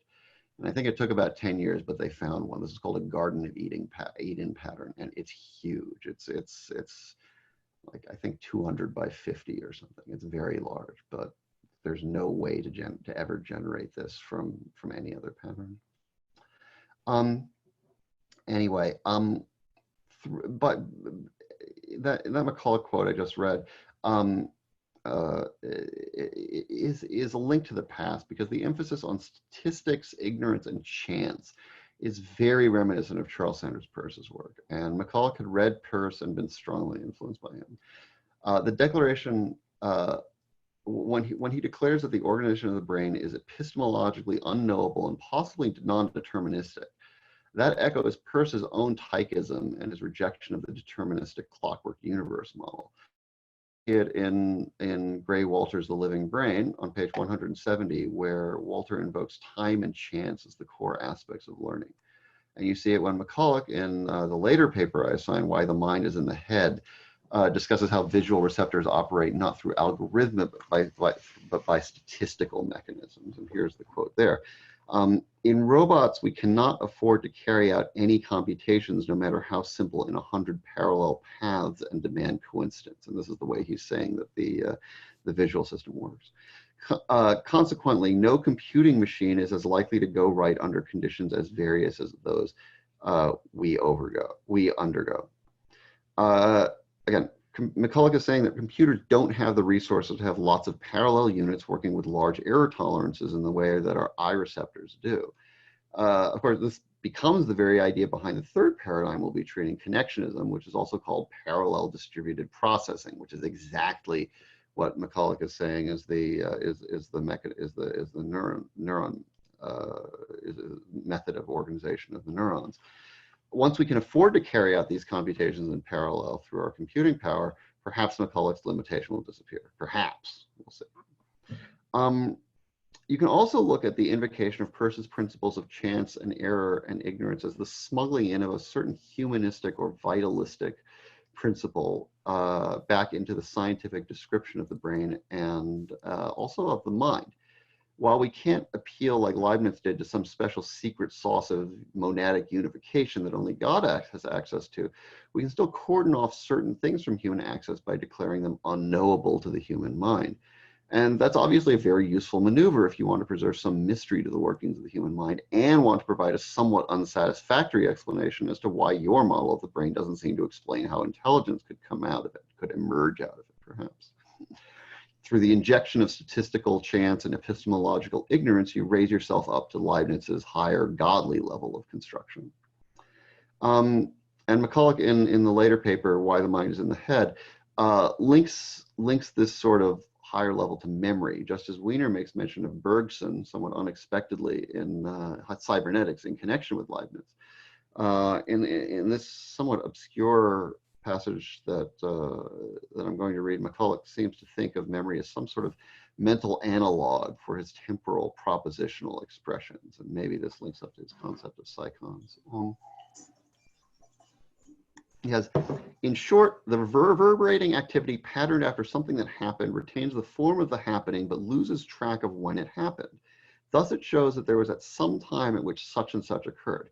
The such and such is the idea wrenched out of time. It is an eternal idea in a transitory memory wherein the form exists only so long as the reverberation endures. When that ceases, the form is no longer anywhere.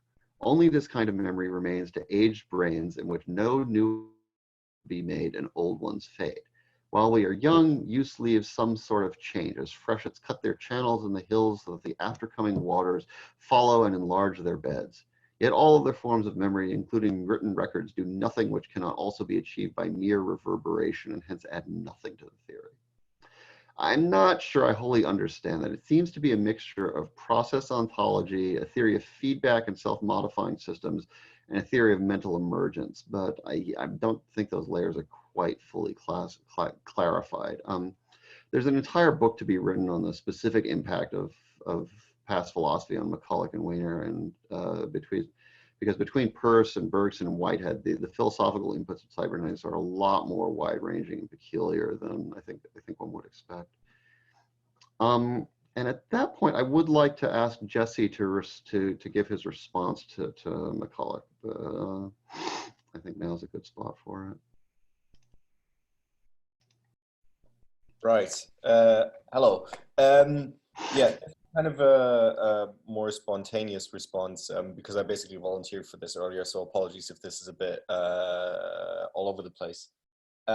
So one thing that I found really interesting, and one thing that I do also quite struggle with, also with respects to a lot of the other papers and some of the issues that we've been talking about so far, is basically right at the start, McCulloch makes this big distinction between ideas and stuff. Like he opens this this dichotomy up between what he sees as the ideas. The mind works for ideas and purposes, and the body for stuff and process. And what I think is really interesting is like throughout the thing, he basically focuses on the first one and is obsessed about, okay, what are ideas? And if we can formalize it properly, do we have an input and then at some point an output, but we know very little about this output and what ideas actually are. And at the same time, as David already pointed out, he says that in terms of this statistical kind of way of knowing the world or forming ideas or how the brain and neural activity works, we simply cannot do this in computation because we cannot afford it. Which I think is kind of interesting. Obviously, some boundaries have been shed since then when it comes to computation. But my kind of response is more or less just leaning on the issue that stuff does play a role in a sense. And I kind of struggle with the paper on those terms. Maybe in that sense, it's a bit simplistic, this response. For example, he's starting on page 204, he starts to really obsess about, okay, the cerebral cortex, that is what we must focus on. And what does it compute? Like, what is the actual output? We might know what the input are for these neurons and the way they fire as go or no-go systems. But we must, to some extent, study I think he calls it the input-output curves, or be in danger of attributing to the cerebral cortex functions proper to lower structures. And he later goes on to say that only in the cerebral cortex are connections to be formed as time and circumstance demand. Sorry, what page are you on, Jesse? Oh, so the one about the input-output curves is on 204. 204. 1 second. 204 of logical calculus? Oh no, I'm exclusively talking about why the mind is in the head. Oh, okay. Sorry, my mistake. Okay. Okay, sorry, that was unclear. Wait, but 204. Am I using a different copy of Why the Mind is in the Head? Okay, sorry, go ahead. I've got like I think a original facsimile. So in that it's on 204. So on 204 anyway, he begins and says, thus within a year or so, we will know the geometry of its input and will be ready to seek in loci well-defined the temporal patterns of its input. I wish we could say half as much for our knowledge of its output. And he then goes on to say we must study the curves between input and output. I'm not quite sure what exactly he means, but he says that if we don't start to understand these relations, we will be in danger of attributing to the cerebral cortex functions proper to lower structures. And then the next quote it's just the very last, which might be a typo in the original text, but anyway, he says, the joy of creating ideals, new and eternal, in and of a world, old and temporal. Robots have it not. For this my mother bore me, that the mind be in the head.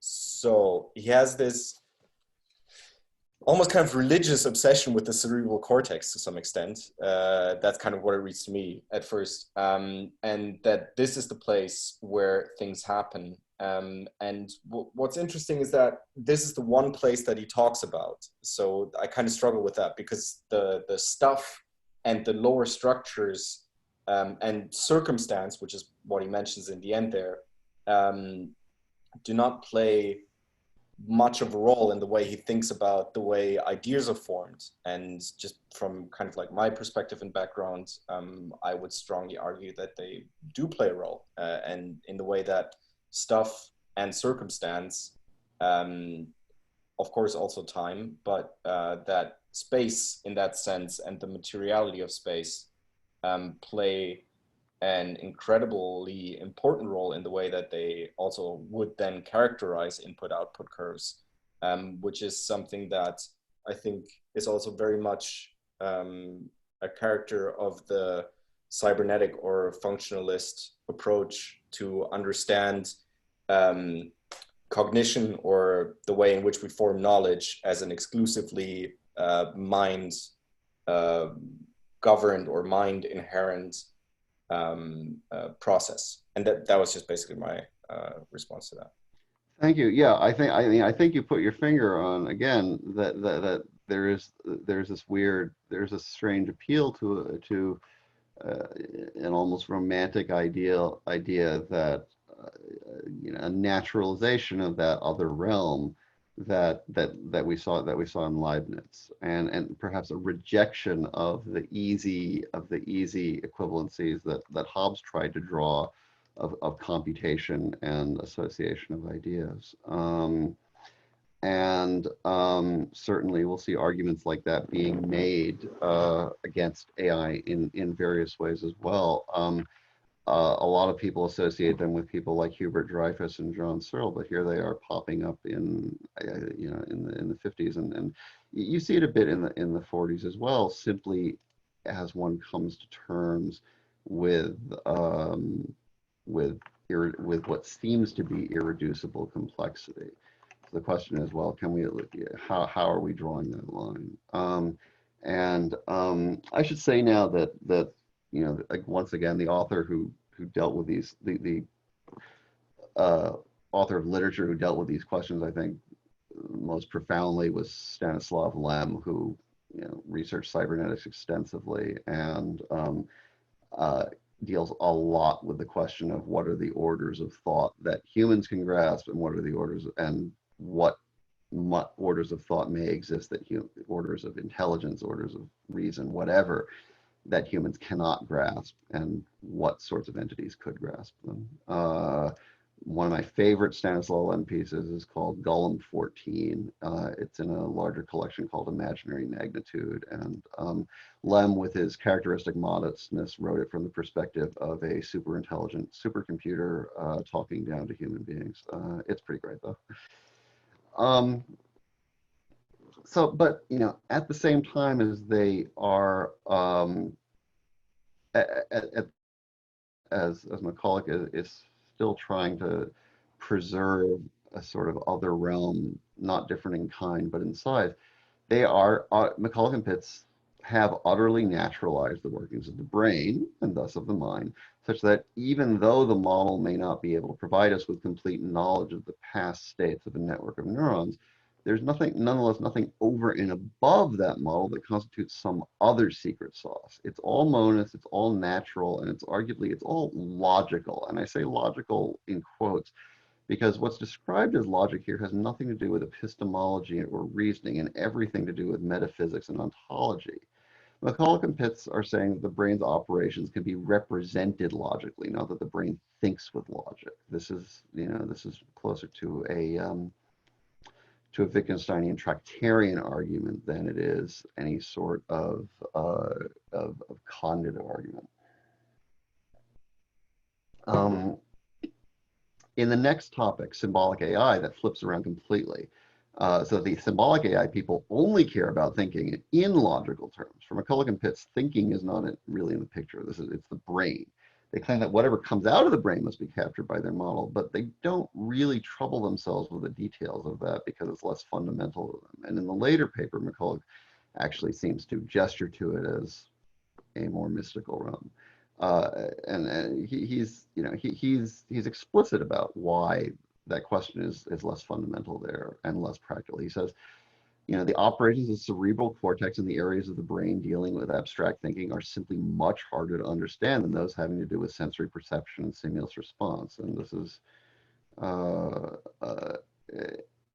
again, consider how functionalism is coming into play here. A true functionalist answer on the macro level will be that it doesn't matter how the brain does its thinking as long as we can mimic the inputs and outputs like a black box. That was, in a sense, the answer Turing gave us in his famous paper when he discussed using as a criterion for thinking the ability to mimic human conversation convincingly. But McCulloch is more fine-grained than that. He wants to consider the functional operations on the level of nerve activity in response to sensations. The insides of those neurons and even the insides of networks of neurons can still be a black box, but the black box is far smaller. So the question then is that if thinking is not fundamental, what is fundamental into cybernetics. And my thesis, overall thesis here, is that we can speak of two particular fundamentals, neither of which are logical per se. Logic is the representation that's being used to model these fundamentals and how they're applied, but that says nothing about how the brain or the mind actually works. Logic remains just the representational tool. The workings that logic is trying to capture and its model to capture, and that with which cybernetics seems to concern itself with primarily, are signals and patterns.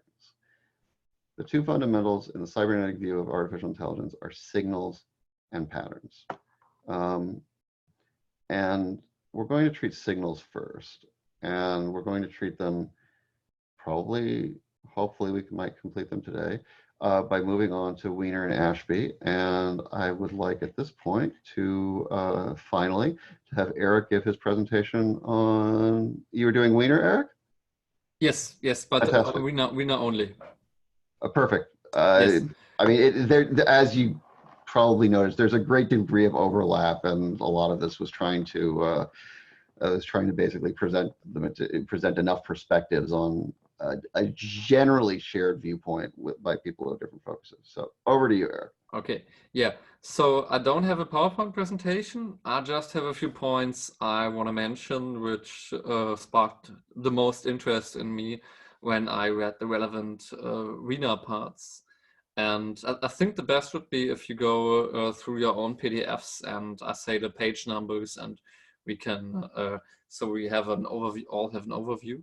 And the first one, that's not a specific page, but we already touched on that with the question of, okay, what actually is functionalism? And what Wiener says right in the first snippet we read was basically that cybernetics makes a functional equivalent in human and animal nervous systems and machines, that they can be abstractly described in the same terms. And he works that this paradigm, the central concepts and central concepts that are used to describe them changed over time. And so in scientific ages of the past, we had the clockwork universe, and the deterministic universe with Newtonian physics, and in Descartes' time, and then with thermodynamics and the steam engine, we had the world, basically everything in the world as an energy machine, as a giant steam engine, and that this now has changed to basically view everything, the mind and at least every living being in the universe, as a communication machine. And yes, so, and obviously I think we already touched on this in the first session also, that these paradigms are dependent on the specific historical technological innovations. Like, okay, we have Newtonian physics. Okay, Newtonian physics is the technological innovations and the scientific findings. And yes, and one, I don't know. Okay, no, for this I don't have a specific example, but a good example about the functional equivalent is on page 130, where he speaks about conditioned reflexes, behaviorism, and Pavlov, and that something like that machines, at least in machines, can very well display something as conditioned reflexes, as something that is somehow, it's an adaptation on to one's environment, and that is also that they therefore can display the capability of learning. And yes, on page 130 this example pops up, and on page 129 I think I need to Yes, there I have. There is on page 129, he says at the beginning of the second paragraph there, I wish to emphasize that I do not say that the process of the conditioned reflex operates according to the mechanism I have given. I merely say it could that it could so operate. And so this, I wasn't sure how to read this, but this seems to touch on the question with, okay, is functionalism, or that's another question, like, is cybernetics actually describing how this works? Or is it just, okay, it is a way of possible description? And basically about what's behind this, what is this actually describing, it's agnostic. And yeah, this is an interest which touched on this. And another maybe a question that links to this is like the relation between functionalism and cybernetics. So it seems from our discussion today that they are not coextensive, that okay, cybernetics and functionalism are not the same, but that they are deeply, they have a deep and intricate relationship, and that it seems that at least every cybernetic, or that cybernetics in the sense that Rina sees it, is functionalist. Maybe not all functionalism is cybernetic. And then the second point I found very interesting was on page 125 and the following ones, where what we had a few minutes ago, logic, thinking, and thinking of the human mind, and thinking in machines. And there's a really great, there's a really great quote here that any logic which means anything to us can contain nothing which the human mind, and hence the human nervous system, is unable to encompass. All logic is limited by the limitations of the human mind when it is engaged in that activity known as logical thinking. So basically, it's the question of how to describe thinking, and if logic can, and let me see. Yes. His point, what he's talking about is, okay, logic is this very abstract thing, set of rules, principles, and operations one can perform with it. But science, he says, science of this day is operational. It concerns itself with observable processes. And logic in this abstract sense isn't observable. So we need to see, okay, what does a machine or the human mind actually do? And then he says, okay, this could raise the concern about reducing logic to psychologism. Like, okay, that logical thinking is just one process of many processes in the human mind or in any machine, and there isn't like a categorical difference between them. And I found this very interesting that he says, I'm not quite sure, at the moment I'm trying to get into neo-rationalism and inferentialism, and it looks like that they say, okay, discursive rationality is always instantiated historically and socially, but that doesn't mean that it is reducible, that the norms of discursive rationality are reducible to all other socio-cultural norms, which are also contingent, and that they are instantiated in these contingent circumstances.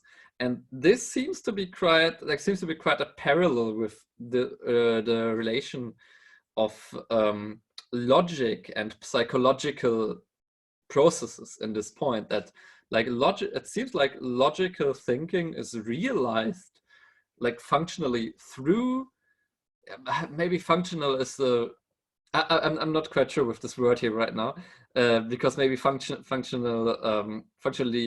flattens everything in this observable process category, and therefore would flatten logical thinking with any other process.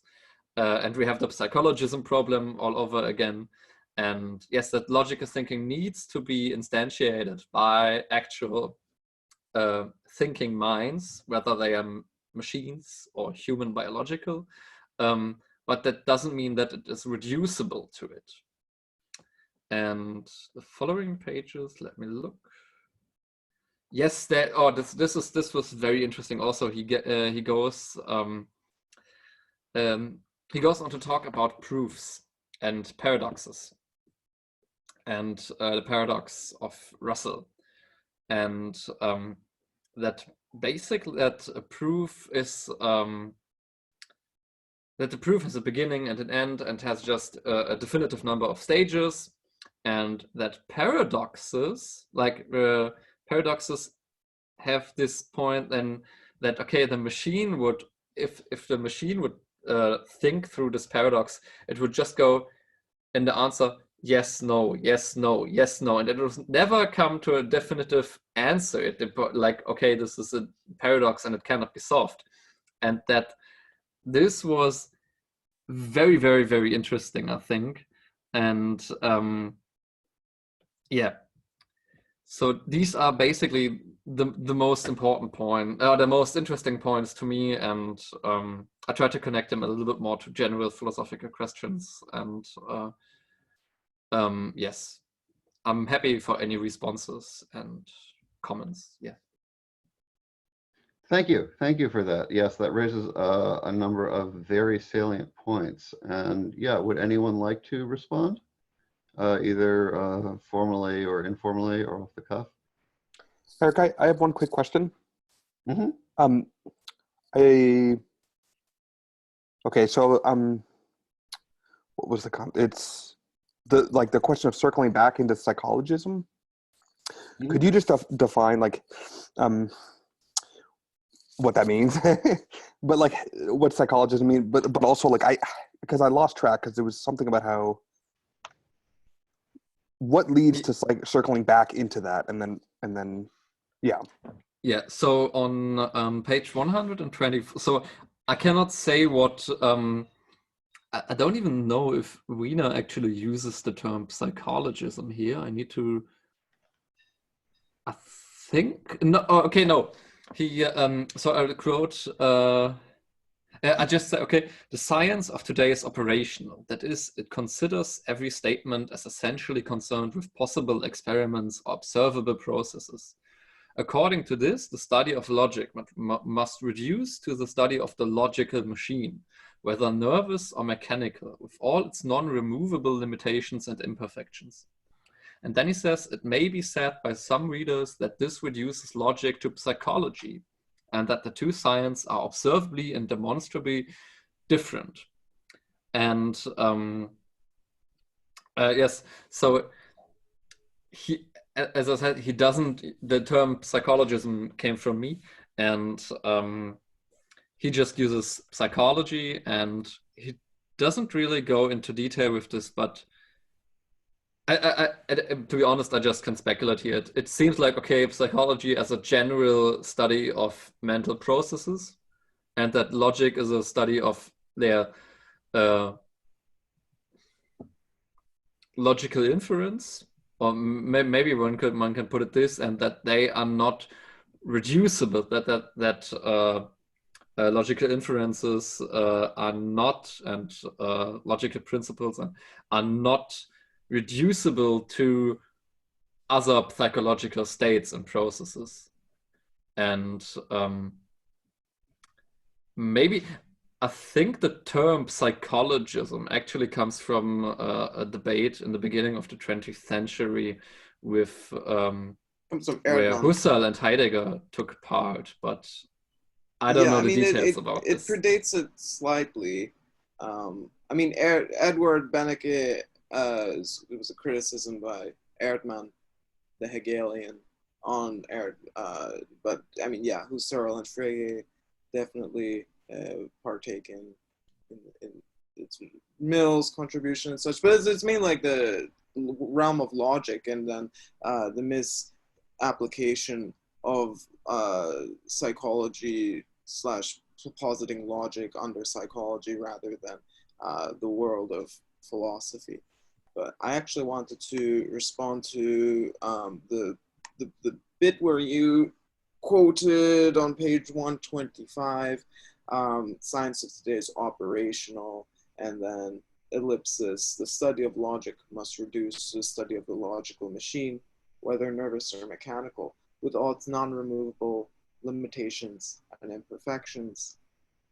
Well, so it is in 1929, there's this predates a bit, but RVL Hartley's model of system capacity, it indoctrinates the quantitative measure of information that through signal processing between two equally structured receivers, the elimination of psychological factors allows for the measure of information in terms of purely physical quantities. And this model sort of anticipates Claude Shannon and Warren Weaver's cybernetic definition of information, which would eventually be formalized as the quantification of the decoding probability of differences in a data stream, with knowledge understood through probability or as a systematic extraction of order out of noise.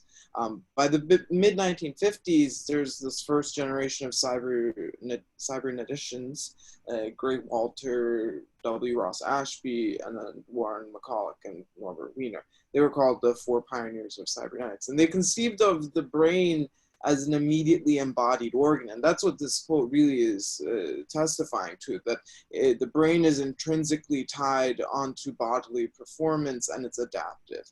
And then there's this guy's not mentioned very often, and there's reasons why, but he's a bio-cybernetician, Jacob van Uckel. He's got a son that's also continued his research.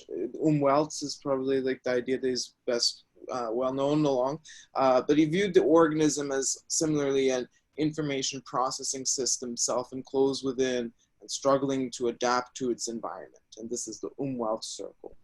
But so really just what I would like to mention is that this is all prefigured by the thought that an impulse through data transference, there's this adaptive model, and this influences early design of the cybernetic brain computer, which was lost in discourse, problematized, but recently, quant neural nets, deep learning, and so on, the cybernetic brain model has once again become quite popular in discourse. So the metaphor of the cybernetic brain was born with this early moment, particularly by cybernetic devices characterized by its sensitive architecture and responsiveness, adaptiveness to change in the world around them. But this is a purely computational rendering of cognition that emphasizes interior processing while including environmental feedback. And this is, I'm not going to keep on going, and it should be short because I'm working on, an article about, the rift between first and second order in cybernetics. Now second order begins environmental feedback, and that's how predictive processing networks and this paradigm that we now characterize neuroinferential architecture with is heavily indebted to. But I do think it's an interesting, marker between information and an outside environmental feedback, which characterizes second order cybernetics.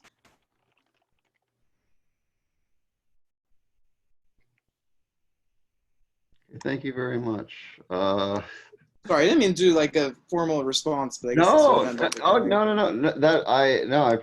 I think it's good. I think one of the history of it makes me think, Joy, I just should have taught the whole class on cybernetics, but you want to get to deep learning, right? So we're gonna do more cybernetics next week, and it's actually 1:30 right now. And so I was about to actually talk about communication theory and information theory a bit, but better to lead with that at the next hour so that it'll be fresh in people's minds when I start talking about signals and patterns. And that's, did you mention Stafford Beer? No, but no, he didn't. Yes. Okay, yeah, because each generation of cyberneticists seems to get weirder than the last, and Stafford Beer certainly qualifies as one of them. And I guess maybe I should propose just a, I don't know, what, you know, people, do you think people would actually sign up for a course just on cybernetics and cybernetic theory? Probably. I mean, There is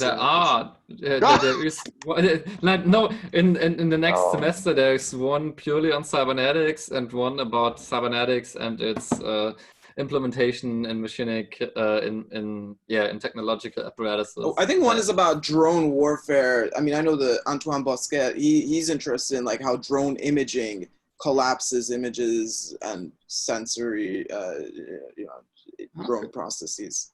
Well, maybe they're already full up, but well, it's good we treated it then. If even if cybernetics is too overly treated, but I'll think about that. All right. Well, for next week, we're going to continue on cybernetics. I don't want to fall too far behind, but there's some important stuff to get to as far as how this McCulloch and Pitt's paper played out in the larger visions of Wiener in particular, as well as Ashby. The Ashby book is just really fantastic in general, and a bit clearer than Wiener's books. Ashby's other book, what is it? Design for a Brain, is also great, but is a little too in the weeds for us. There's not as much reading for topic 2, the symbolic era, so I would like, presuming it's not too overwhelming, I'd like people to at least have, they're all pretty short, with the exception is the Marvin Minsky Steps Towards Artificial Intelligence paper, but that one is fairly readable. So my hope is that the technical papers are short enough that they won't cause too much of problems, and that the longer stuff is pretty manageable. So if you can do the reading, hopefully we will get to a fair chunk of it after we finish cybernetics next week. If we don't, well, we'll live. David, I have just, you mentioned Stafford Beer. One of the most interesting things about Beer that I don't really know terribly much beyond a few footnotes has been his working with the Chilean government and Allende. Allende, yes. Fascinating, amazing story, yes. Yeah, I was curious if you could give, maybe next time if we're running out of time, but. Okay, yeah, I'll say a little. I'll take a few minutes to talk about it. Yeah, it's. I mean, just those names alone are pretty amazing, huh? It's just, Chile and Salvador Allende. Yeah, and had not Pinochet come to power, who the heck knows what would have happened. There's some amazing pictures too. If you go back, it's like looking at one of those. It's like looking at a pop art movie from the 60s. It's really strange. Like something by Alain René from the late 60s. Okay, any final logistical questions? Again, please send me your paper topics, and if you haven't, presentation and response suggestions. Otherwise, I will see you all next week. For the record, once again, we are not meeting on February 8th. We skipped that week. Otherwise, it's every Saturday. Okay, thank you, everybody. Thank you, Hernan, for moderating, setting up, etc. And Happy New Year. Happy New Year. Yes, February 8th was when we weren't meeting. Yes. Yes. So, okay. Bye. Bye-bye.